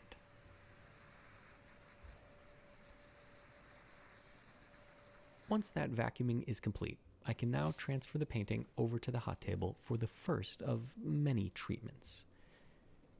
The first thing that I'm doing here is just trying to start relaxing that canvas and that paint layer, because we remember it was so alligatored or lifting up so heavily that we could almost not see the surface of the painting. Yeah, we could had just see the light waves reflecting in it. off Yep. of that texture. Yeah, So by putting I it guess on the hot alligators table, is a I good can word as relax well. the canvas and hopefully, So it's with a kinda little like, bit yeah, of pressure, alligator force scales. some of that paint layer Skin? back Scales or down skin? onto the canvas. Now, the Armor? residual moisture in the studio and that the canvas has absorbed, once heated up, will hopefully activate Scales, the I would sizing say. within the canvas, which will help bond down some of those lifting pieces of paint. Now, I'm not going to rely on this to stabilize the entire painting, but if I can use it to my advantage, But like I scales will, don't work because without it makes skin my life a underneath little bit anyway. easier. Now, at this point, I'm coming along with a little roller to see if I can use a little bit of pressure to force some of these areas of lifting paint back down. This painting had very little impasto, so I'm not worried about breaking any of the paint layer. And as you can see here, just rolling good. over it really does have a pretty appreciable effect. I guess, yeah, for those playing along at much home, smoother now impasto than is before like I started. physically layering the paint up to cause a texture on purpose. So like putting on thick layers of paint so it's actually got a real texture from The hot table paint treatment sitting process takes a out of full it. day, and then it requires a couple of days under weights for the painting to acclimatize to the studio's relative humidity. If I take it out right away, the painting will just distort, and I'll have to do it all over again. But once it has acclimatized, I can take it out from under the weights, and I can begin removing this facing. And I'm going to use warm water, paint it on, and then let it sit for a little bit. It takes a couple of minutes for the fish glue to soften up, and then I can start peeling back this layer of paper. You see, when using archival stuff, Different bit of warm weights water of paper comes are off of used these. for different types of paintings, and sometimes the really lightweight papers, really thin ones, almost disintegrate when they're exposed to water and you try to peel them up. And so for that reason, and because this painting was really smooth without impasto, I was able to use a heavier weight paper. Now, with a lot of impasto, I need the thinner paper because it conforms better to that impasto texture. But sometimes I'll have to double up that paper because I want support, not just facing to protect it.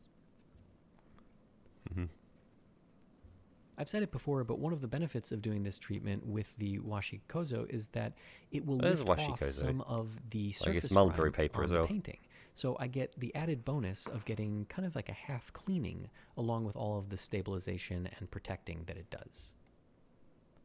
During the last, or one of the last conservations, this painting received a paper tape applied around the tacking edges and onto the face of the painting. And this has to come off, not only because it is covering up actual paint, but because it's old, deteriorated, full of acid, and has no business being here.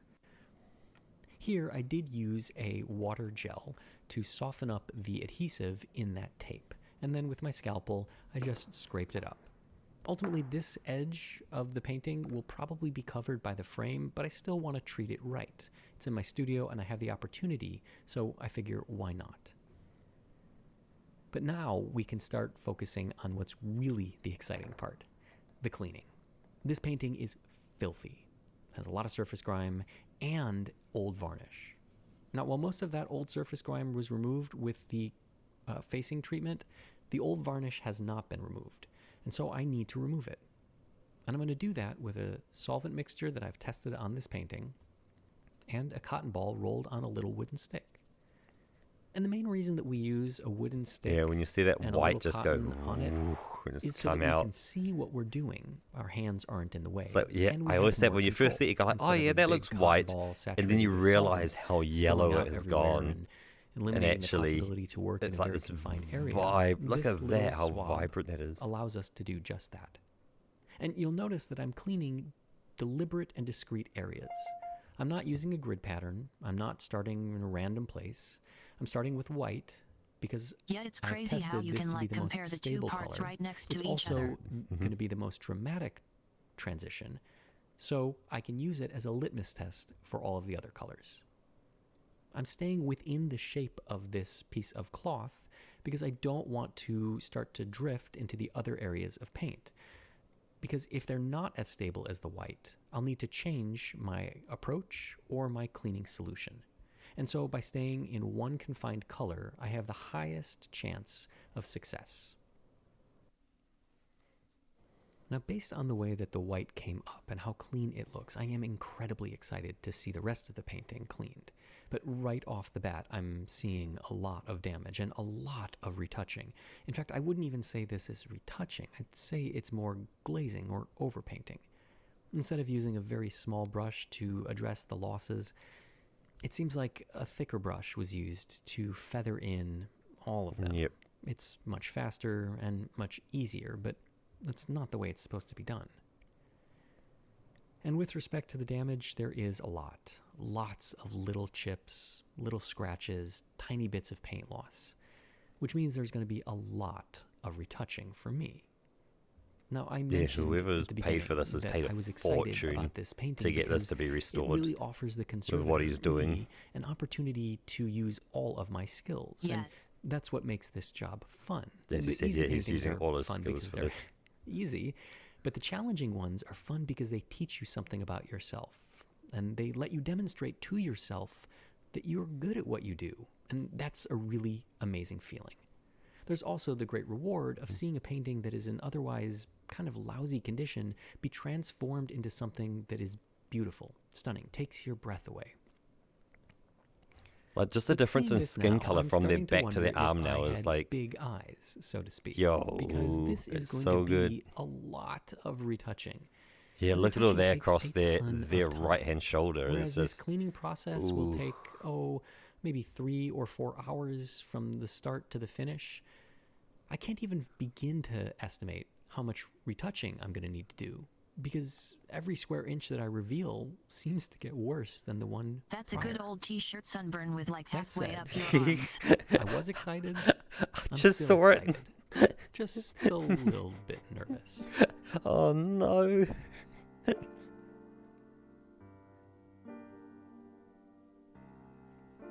But look at it, it's all damaged all the way down the arm, and all the paint's flaking off.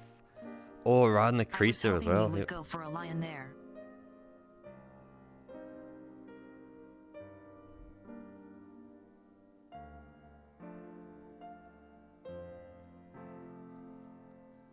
Yeah, and then there's all this old retouching that has to be removed first.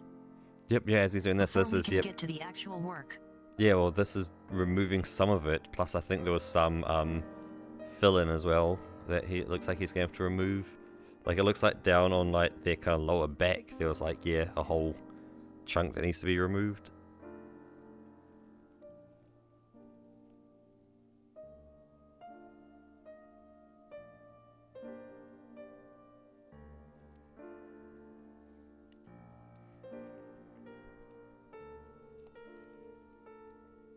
Look at some, the varnish has almost gone slightly green. I know it's yellowed, but it's almost got a green tint in there. I see I've got an alert from one of my trackers saying it's low on battery. That's all good, we can keep going even with low battery. Yeah, this painting must have been gone through a lot.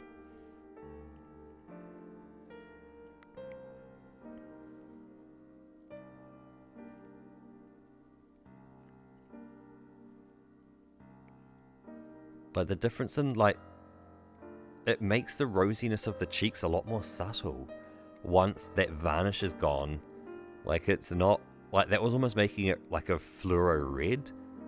Like, they were very, you know, like, blushing on the cheeks.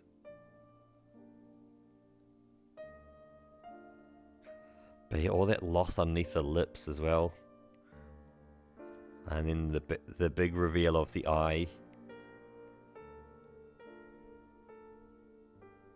See, always does it last. Just it's kind of like the window into the picture.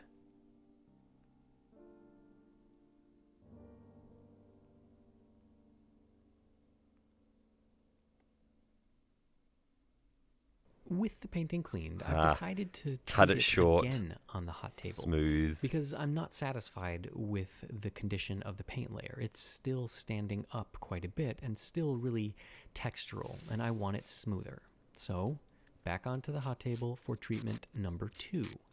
Ultimately, this painting will go on the hot table 3 times before it's all finished. And Even though they're just incremental improvements, they matter because I want to get as much as I can out of this piece when I give it back to the client. And this is just how it goes. So back on the hot table, back on the they're wigs, saying, you know, he's redo it again, come wanting to back get as next much time of the client. to see me put it all back together. This client spent a fortune to get him to do all this work. Guarantee it, because he's taught in other ones where, like, yes, you know, you talk through with the client and all that, and go like, hey, what do you want? You know, what can we do and all that kind of stuff. Because he did one. Did you see the one on compromise, Roka? Or was that just one that I watched before we kind of started watching these? Don't think so.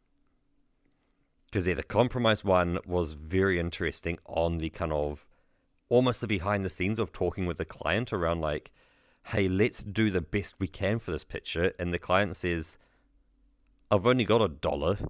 What are you saying? Don't do that. I can't afford it. Just clean it up and make it just, yeah, that's it. You know, clean the dirt, varnish it. Here's $1 kind of thing. Because, you know, they couldn't afford to have him sit there and, you know, I'm not sure, I may have seen it. You know, re-go through and, like, repaint and all the little loss of paint and stuff was too much for them. Because I think it was also, like, lined on a really bad thing to be lined on. They're like, well, I can't afford to have it fixed, so leave it on it. But he's like, but the lining, and they're like, but the money. He's like, cool, awesome. And so he made a great video of like called Compromise kind of thing. And so he had to compromise on a lot of stuff. He's like, I want to do more to this picture, but you know he has to make money out of this. So it's it's very interesting. Yep. Look at the time. It's 11 p.m. Should we do behind the canvas, then finish off Daily Dose, or Daily Dose and just wrap things up and call it a day here? Cool.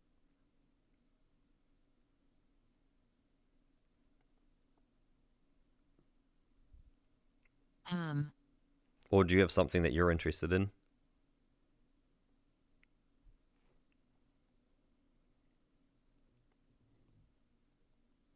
Or do you want to kind of rest your voice a bit? Well, I don't have any other videos. Because there's also your voice when you think of. We don't want to injure your Roka. I think we're fine if we put on another Daily Dose or two. Okay, we can do a Daily Dose or two. Let's see, Daily Dose is sitting there. And then start calling it a day. Sounds like a plan. Yes. So I'm just going to lean in front of you for a sec. Oh. Then click go.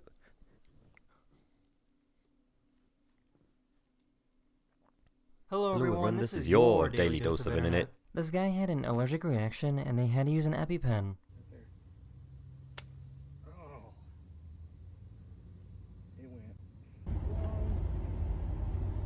Good night. Don't worry, he was fine, and he was taken to a hospital just to be safe. This company wanted to prove how effective and safe their bulletproof windows are. About to get shot at with a 50 cal. Cameron ready. What? Ready? Shooter ready. Ready. Let's do it. 3, 2, 1. No. Like, good God, no.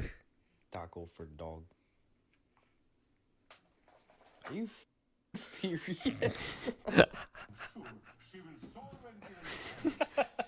Cats, you love him.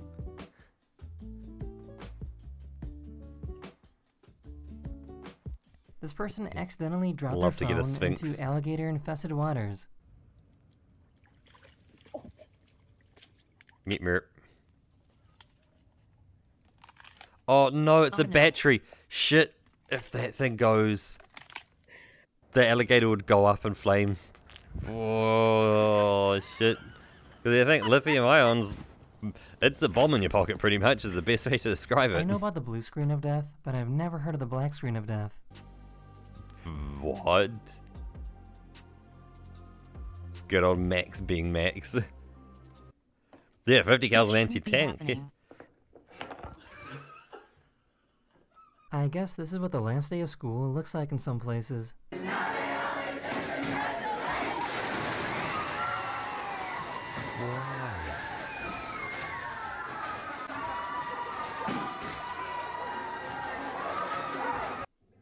What? Why?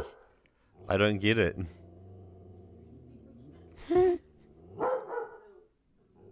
I think this thing just dropped the hardest beat of 2024.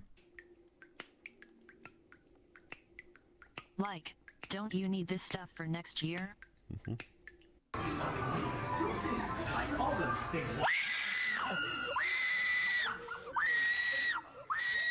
About a week ago, these orcas were trapped and surrounded by ice off the coast of Japan. They had to keep moving to prevent the ice from freezing. The good news is that they were only trapped for a few hours as the ice eventually shifted, allowing them to swim to open waters. Give me it back. Give me it back. Give me it back. Give me it back. Give me my shit back. Yo! Break the chat boxes. That is the end of this video. I really hope you enjoyed, and I'll see you guys again Can you very, get very soon. the cancel Later. chat box button? Just occasionally? Oops. Just so it... Because I'm seeing it kind of going, hey? Just, for me, it's right there. And actually, it is there for chat as well. Chat does see that as well. But yeah, being confident enough to shoot a 50 cal at your window and knowing, you know what, it's going to stop, that's mad confidence, because that is not a light caliber of gun. That's a remove whatever's in front of you immediately. Oh yeah.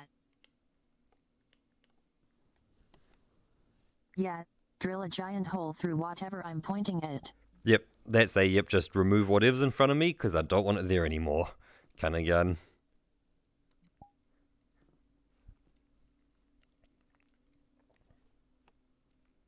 Hello everyone, this is your daily dose of internet.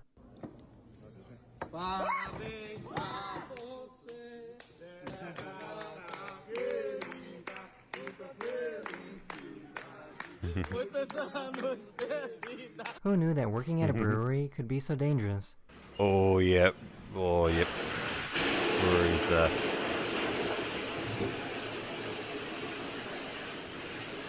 shit, mate. Oh, no.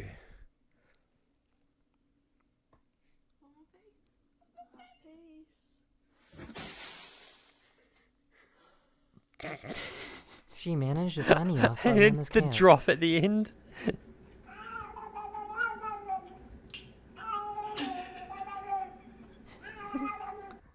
Everything's fine. Everything's fine. Don't worry about it. Everything's fine. I wouldn't worry. Everything's fine. Everything's okay. So, are trucks made of paper, or is this sign really, really strong? Baby, back up.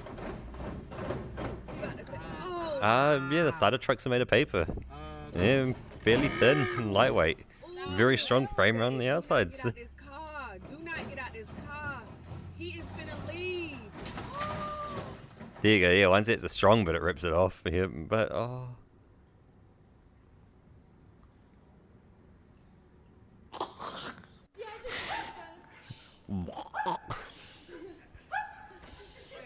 This has to be the bravest dog I've ever seen.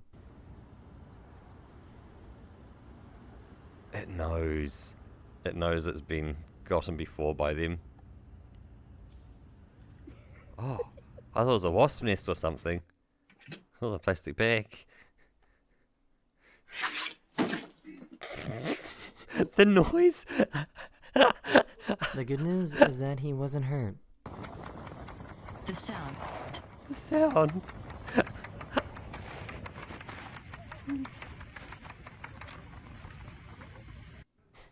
Hey, You're gonna get rid of the doing. For some reason, this dog started glitching. God, you. What was that? She decided to run away because her mom made her clean her room. Because I told her to clean your room? Okay, I'll see you later. Bye. Want me to turn the light on for you? Okay, see you.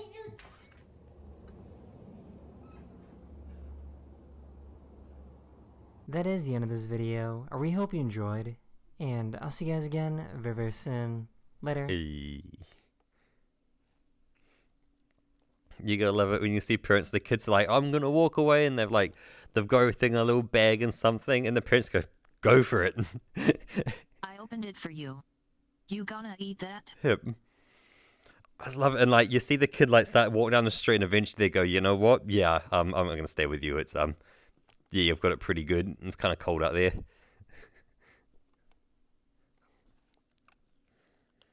Kids can be hilarious sometimes.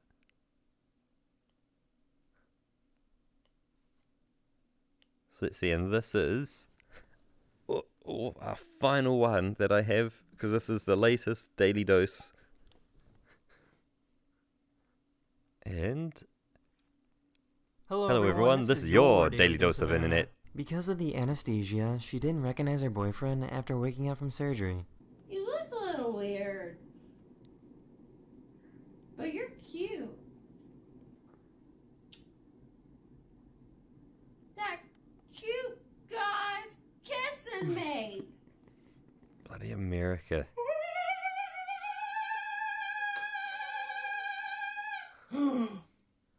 What's that? What's that? This YouTuber saw that there was no law stating that he couldn't do this, so he went and built himself a replica World War I tank in his own garage.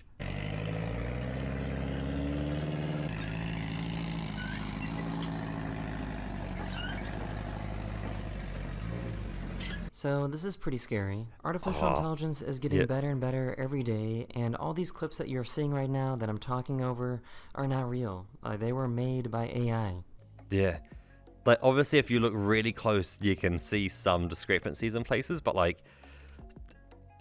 frame to frame, it is very consistent. I did not know that frogs made this,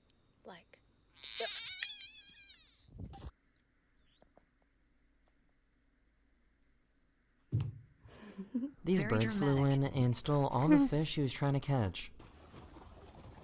Let's go. It's raining.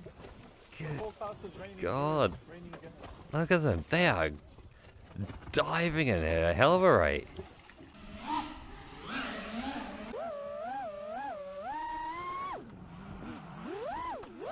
Ooh. Yeah, you might as well stop fishing there. Yo. Whoa. Okay, This so has to be it's the craziest magic card trick. I'll give it one more You're not perfect gonna catch anything unshuffle, there. And now it says it twice. So it's unshuffling the red cards from the black cards. Do one more, and you can see they're unshuffled completely.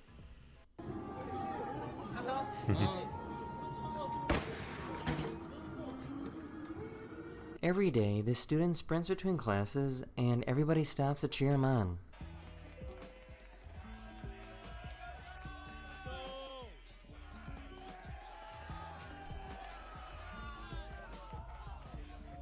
a little bit like Win the Pro.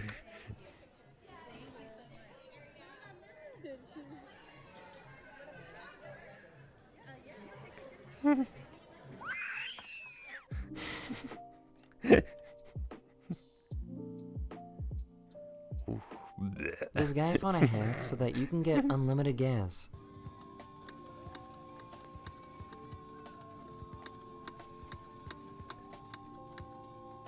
Hell yeah, extra full, look at there. For some reason, the sensor on the sink works for a different sink. I question his methods.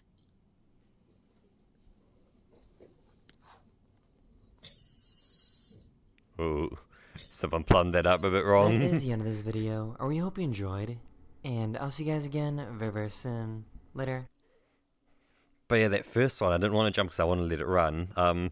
With the bloody anesthesia. Bloody America, they refuse to change from a, Someone hasn't been doing their job well. Yeah, a really old kind of anesthesia, which just sends you way over the top and gets you high. It's like the rest of the world have gone like, you know what? We don't want that. We just want to put you to sleep, do the job. You get very little side effects. You're out, you're fine, you're functional. And America's like, hell no, we're going to use the old stuff. Because like when I got my wisdom teeth, just kind of, you wake up, you're like, you're a bit tired, but... Yeah. Even Yeah. for like dentistry. Yeah, exactly. It's like they're sitting there, just like eyes dilated, going like, We oh. just need like local anesthetics. Yeah.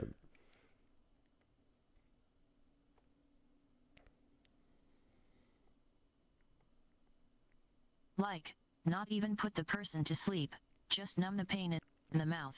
Well, yeah, they've got that. Like they've got local, but like they'll use the local And you're all good. that will also make you high as well. It's like, what are you doing? And they'll use the general, they'll make you high. It's like, stop using it. Just use the stuff the rest of the world uses because it works so much better. Like, sure, you get funny videos at the end, but it's like, there's this huge recovery time because they're sitting there high off their balls just going, oh, you look cute, he kissed me.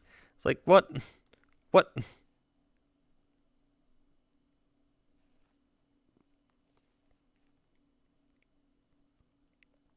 Yeah, and you always need like people to look after them and people to pick them up and people to drive them home and stuff.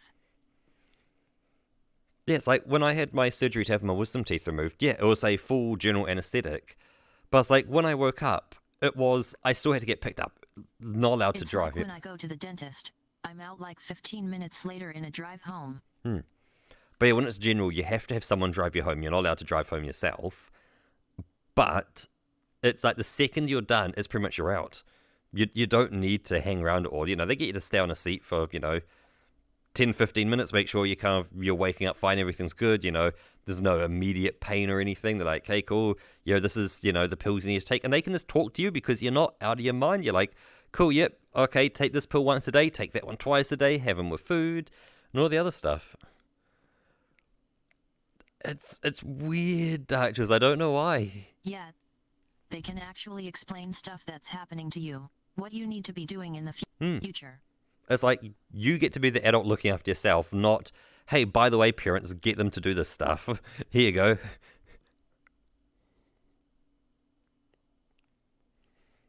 That your son screamed when they met Santa for the first time. Oh, no. Yeah, do you see this like 25-year-old person? He's like temporary a child now. Yep.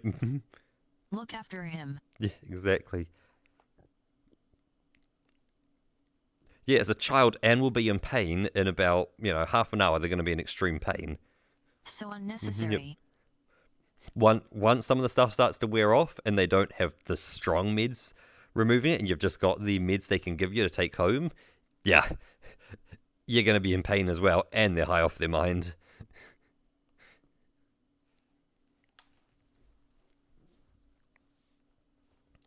And then, yeah, convincing a high person So silly. to take more meds to try and reduce the pain.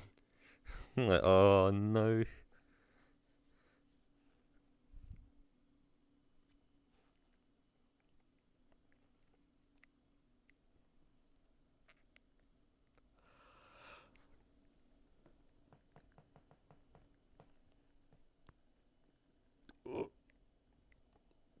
Yeah, last time I had a wisdom tooth removed they gave me like a family package like a year's worth of pain. Yo, what? Killers. Man, they only gave me enough for, like a week or two afterwards. It's like, yep, now you'll be good enough in a week or two. It won't be hurting anymore. It's just healing at that point. And it's like, oh, okay, sure.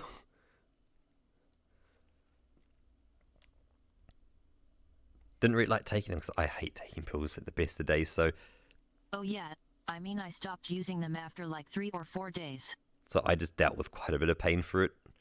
But yeah, parents made me up smoothies and things because I wasn't allowed to chew and drink and stuff like that. So it's like, yeah, that's pretty much just drinking food for about a day or two and then, yeah.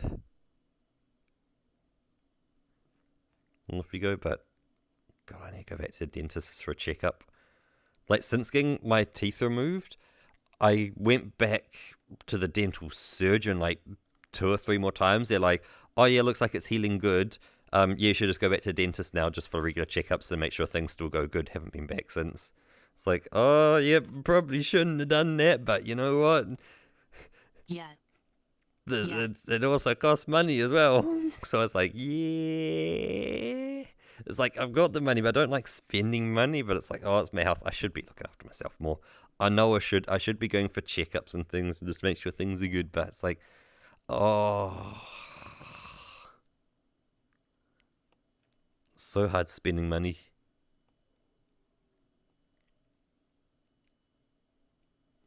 Unless it's beer, then it's easy. As you saw, going to buy 1 beer, turn up with 3. One of those beer bottles, $30 for one of those, for the bigger beer bottle that was on the right. Is like, yeah. So that's about 15 euros or so for a singular bottle of beer. Ouch. That's the one that said angel piss on it. That was the angel piss bottle, about 15 euros or so, 15 to 20-ish. Oh, your voice. This better be good. Reading the description, it looks like it's going to be, well, as it said, like an angel pissing on your tongue.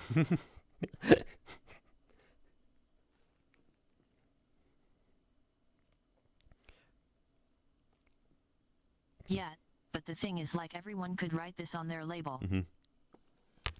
So, itchy nose. Oh, there we go. Sorry, chat.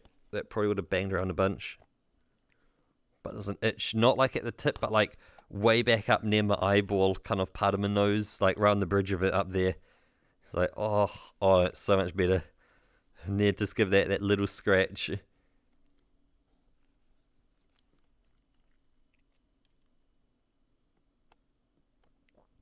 That Jules, do you hate beer from a bad experience with beer, or like you've like, yeah, I'm interested in what has driven this dislike for beer.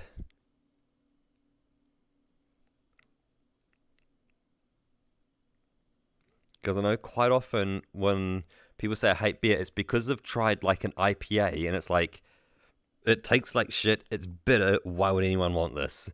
Yeah, I'm not a beer person myself either. Just thought a big fan of the flavor.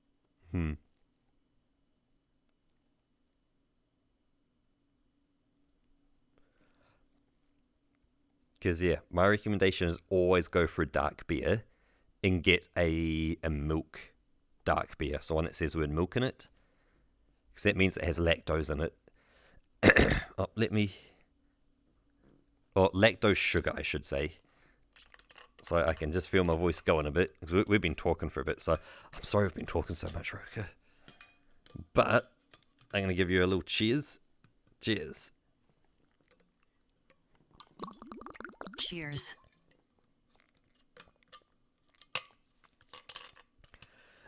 And with that, I'm out of water. Oh, okay, perfect. And my left foot has also just died as well. My right foot's sitting on 9%, hips on 11, so we're just about out of everything. But yeah, why I say lactose sugar in there is because lactose sugar is unfermentable. I touched my controller. Let's about kind of there-ish. Yeah, about there-ish is kind of good. Yeah, I'm not sitting over the top of you, which is good. But yeah, so because lactose sugar can't be fermented, it means you can put fermentable sugars in plus it and keep a sweetness in there.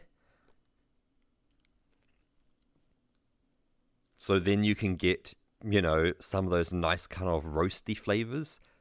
So, you like when I say roasty, we're talking kind of toast, caramel, dark chocolate, coffee, all those kind of roasted. And then with that, you can then say age it in a bourbon barrel and get some of that bourbon going in there and get that kind of that very like inky dark richness in there. But it still has a sweetness. It's, I say, that kind of caramelly, toasty, coffee, bourbon kind of warmth kind of going through there. Probably sitting at like 10 to 12% alcohol. Like, as I say, that is probably pretty good for a first time going down to dark beers. Or for doing, not craft, I should say.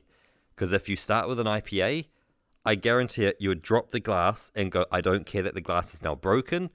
Don't let that anywhere near me again. I would almost guarantee it.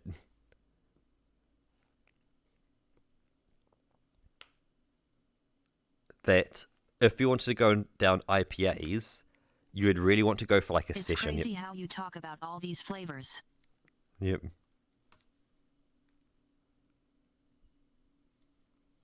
Most beer drinkers I know separate their beers between like tastes like piss and doesn't taste like piss. Remember, do they go to a shop and go, here's a €10 bill, I'll have a singular can? And that's the difference. You go, here's €10, I'll have one 440ml can. That's all you get.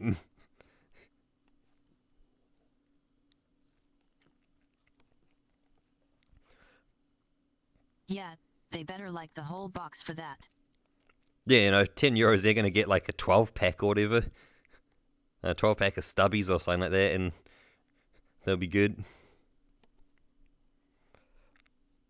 But yeah, if you want to do IPA, definitely down a session IPA first, because they're usually a lot lighter and not so much in there. So try and find one that, like, and best thing to do, talk with people in shops, obviously.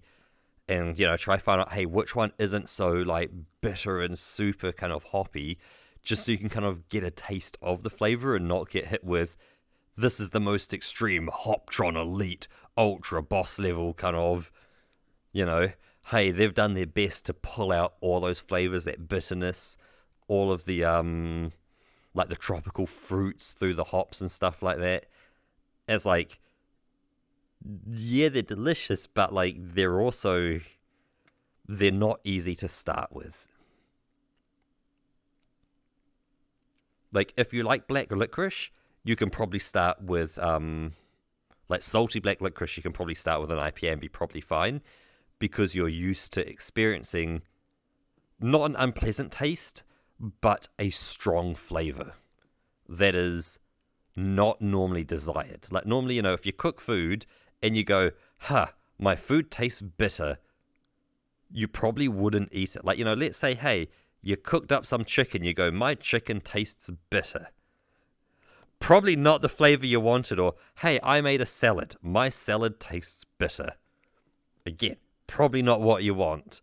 Or, I made mac and cheese, it tastes something bitter. Must have gone wrong. Something's gone wrong. But you go, I had an IPA, it tastes bitter. Something went very right. And you go, interesting. So as I say, it's a normally undesirable flavor, but in a beer, it's great. Now, stouts in summer suck, being that kind of deep richness, whereas IPAs, it's bitter and that hoppiness, but it's got that fresh fruit and it's very refreshing. Summer with an IPA and then getting beer snacks. Beer snacks will absolutely sell you on an IPA. And so by beer snacks, do you know what I mean if I said, what's the Indian snack? Not sherbet. Sherbet's bloody thing. But you can do like wasabi peas. What is it? It is called Budja Mix. No. Oh, it's like, or you can do, or like roast, like, yeah. So like roasted peanuts. I haven't heard of that. Budja Mix, wasabi peas. It can have raisins in there. Tiny little things that just go in and have, some chilliness in there. They've got a bit of stuff to, say, absorb the flavor, clear your palate, all that kind of stuff. Like, if you ever come to New Zealand, I know you don't like beer, but if you're here in summer, an IPA with beer snacks, in the sun or in the shade near the sun, like, it will be like, you'll go, Beta, I see. Just eat all your snacks, though. Yeah, you may not get through the whole beer. Cool, not a problem. We can probably just get one beer and half it, just so it's, yeah. Because obviously, you know, we're not here to just completely be sitting there on our backs, drooling, going, oh, I want to die, kind of thing. You know, it's like, you know, we want to drink to enjoy the experience and the time together. Because you've seen me after, you know, some of those larger bottles of beer. Not really overly functional. So as I say, you know, do it to enjoy it. But yeah, try if you had them all. Irish cream with milk or whiskey with Coke are your drinks. Right, I've not had a drink since before you're pregnant. Don't order Foster's, no Australian drinks. That I've heard of Foster's, but yeah.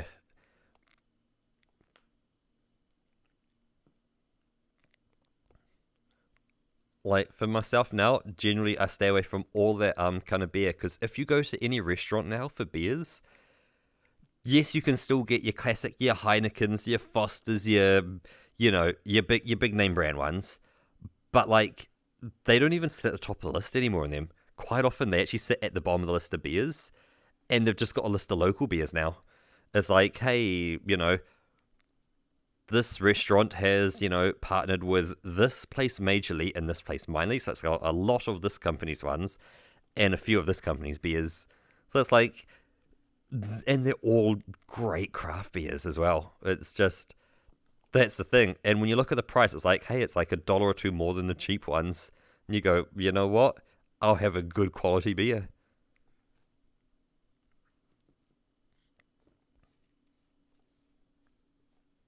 Yeah, because why not?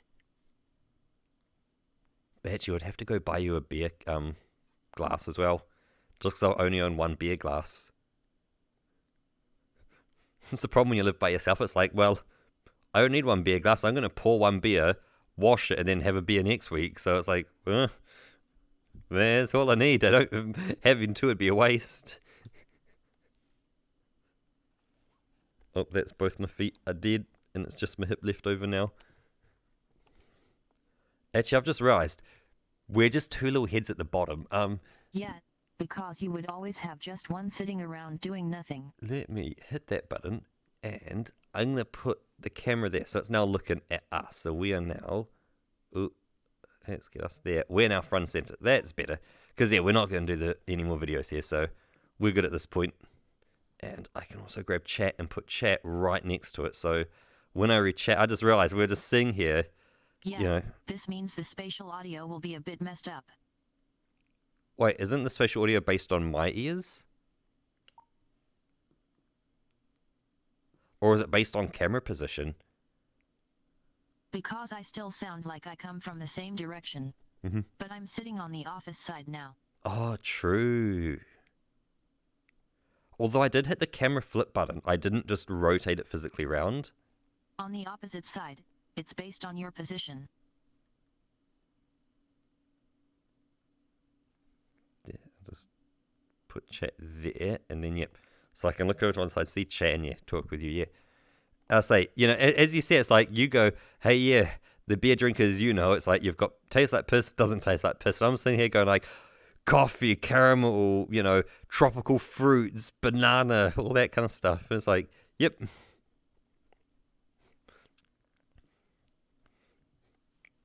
And you see some of the pictures of cans that I post as well. It's like, it's more than just, hey, it's got the name brand and maybe some pretty designs around it. It's like, they've actually gone to a local artist who has designed. Yeah, they're in Kazakhstan.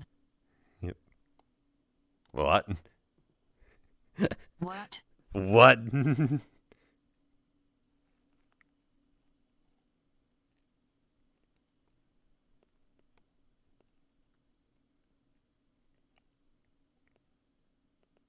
I was saying, yeah, they've got like this whole design and stuff. I see this whole design in Kazakhstan. I see how TTS can kind of, get that a bit.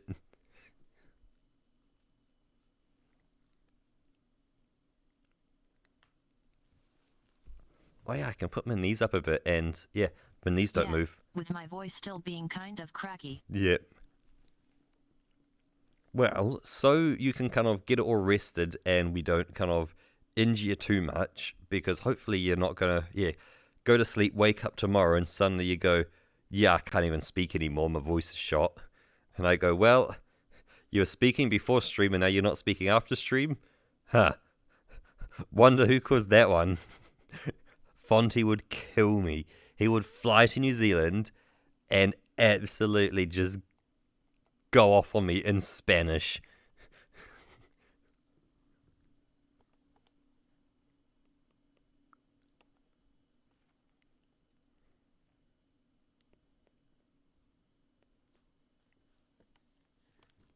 Yeah.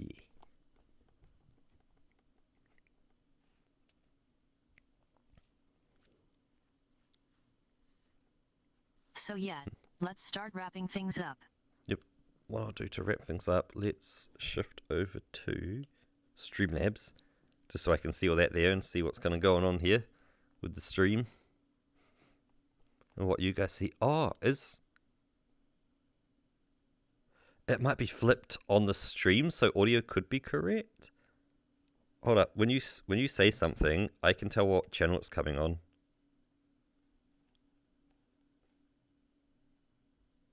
Something microphone check. Yeah, so you're coming on the right-hand channel. But yeah, on this camera, you're on the right-hand side, but on stream, you're on the left.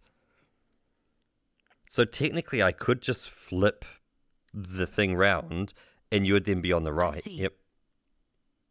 I've actually got, I can't move it at the moment, but yeah. I've actually got you more centered in the middle of this, and I'm off to one side. I'm not very good at this whole positioning this correctly. I was saying, oh yeah, I need to put Roker in this. I'll put Roker in the middle. That works. Oh yeah, I can see my little blue laser beam as well when I point at things. Yeah, all the focus on me. Yep. There you go. This is Roker's stream. I'll just lean over here a bit and just, there you go. It's all Roker now. 24/7 Roker stream.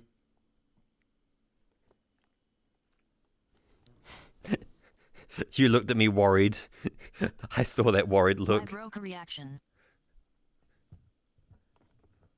Oh, sorry, my cable just got stuck on something. Oh, yep. There we go. Wait.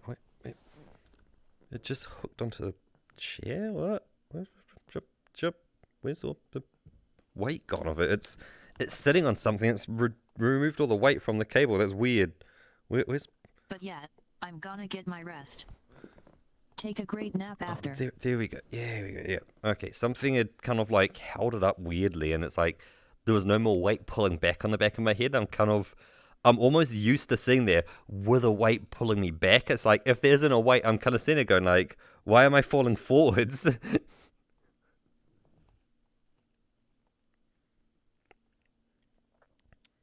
Yeah, so Roker's coming out of your right, because Roker's on my right, but on stream, yeah, Roker's on the left. So if I click solo game, we right click, transform, flip horizontal, and voila, everything is now correct. And with that, Roker is now on the right, and sounds correct.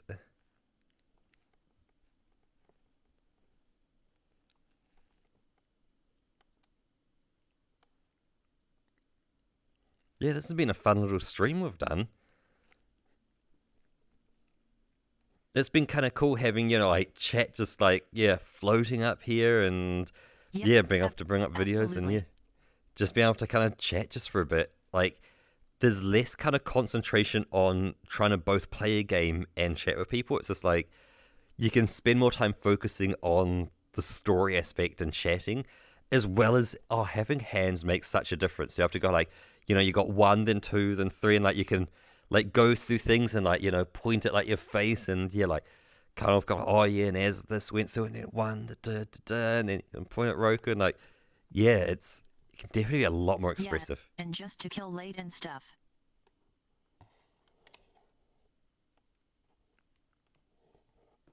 Just to articulate. Yep. Because Is that even a word? Yep. Yep, articulate, yeah. You can be more articulate. What? But yeah, articulate definitely the right word, because you can kind of like articulate the way, like, yeah, the story you want to tell.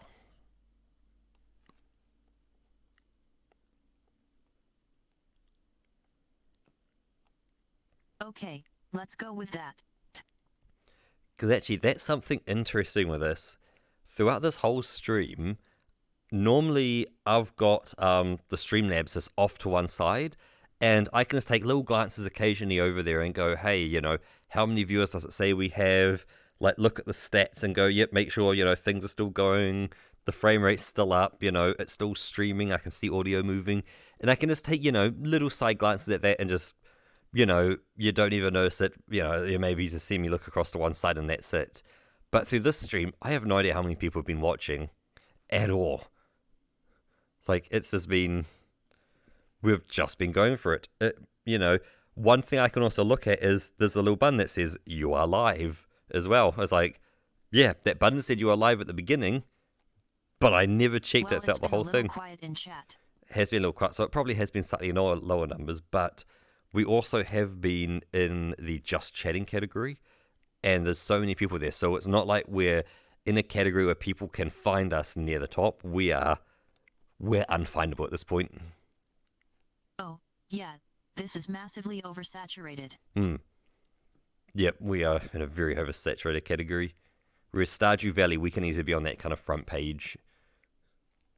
You know, we're generally slightly beneath the front page, but if we can hit like 8 or 9 viewers, we can just kind of scrape in there and just kind of claw our way in there a bit, get a few viewers going.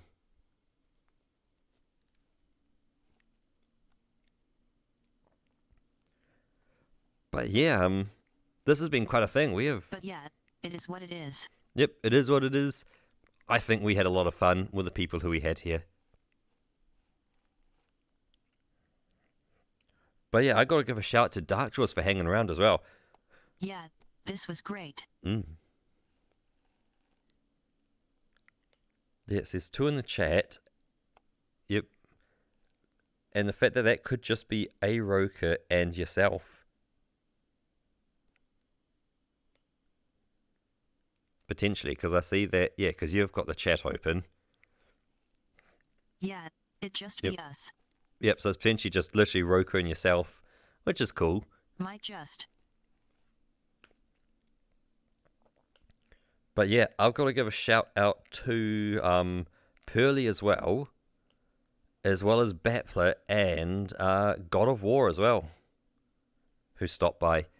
But yeah, bigger shout out definitely to Dark Jaws for staying around for pretty much the whole stream. Yep. Hey. Yeah, thanks for sticking around. See, you got the finger gun with 1 finger, finger gun with 2 fingers, finger gun with 3 fingers, the finger gun with 4 fingers. You go, ay. Then you realize it's just an open hand at that point. If you just open your hand, it's a finger gun with 4 barrels. But yeah. Whoa.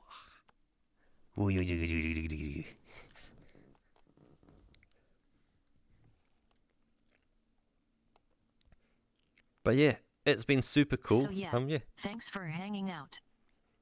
It's been fun. Yep, been fun. It's been super cool. Hope you guys all have an absolutely wonderful day. Oh, yeah, so, yeah, I've got OVR. I don't have it on my hand. I've literally just got you kind of floating. An awesome weekend. Yeah, just up next to the camera at the moment. So you're just floating in space, so you never left. So for me, yeah, so the camera doesn't see it, but I can see it. So, like, you know, on my wrist, I've got all the time and just classic stats on there, but you guys don't see all that. I do. But yeah, as Roka says, have an absolutely awesome week. I'll definitely be around in the munchies on the weekend. As long as you're doing okay, depending on how you're feeling as well, there might be a movie with Roka and myself for Mad Max 3. Yep, Mad Max 3, Beyond Thunderdome. Beyond Beyond the Thunderdome. Yep. So yeah, so we've got some Mad Max and stuff. So it's going to be some cool things. And then next week, again, pending Roker doesn't kind of go downhill more, Fury Road. Great soundtrack, great visuals, great explosions, great cars. It is a great film.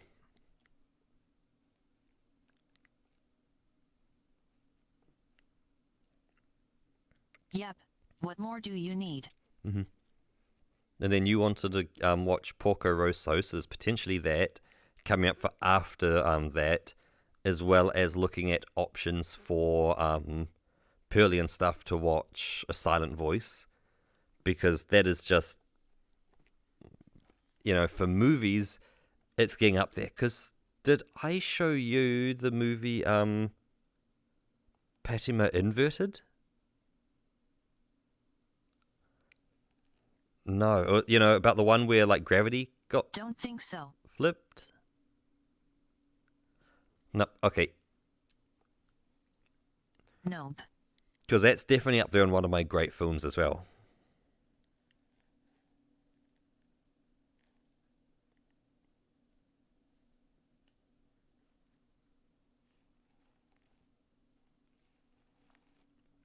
Yeah, so we've got plenty of material to watch. Yep. Plenty of movies and stuff coming up with us too. So if you guys do have the time and availability, we are going to be around for movies and things. Obviously pending, you know, I keep saying illnesses, but Roker is unfortunately unwell, so we don't want to injure the Roker, but it is cool if you are around. But but we will put things on hold for Roker, so if Roker's not here, we will look at other content and not watch a movie. We may watch another movie kind of thing.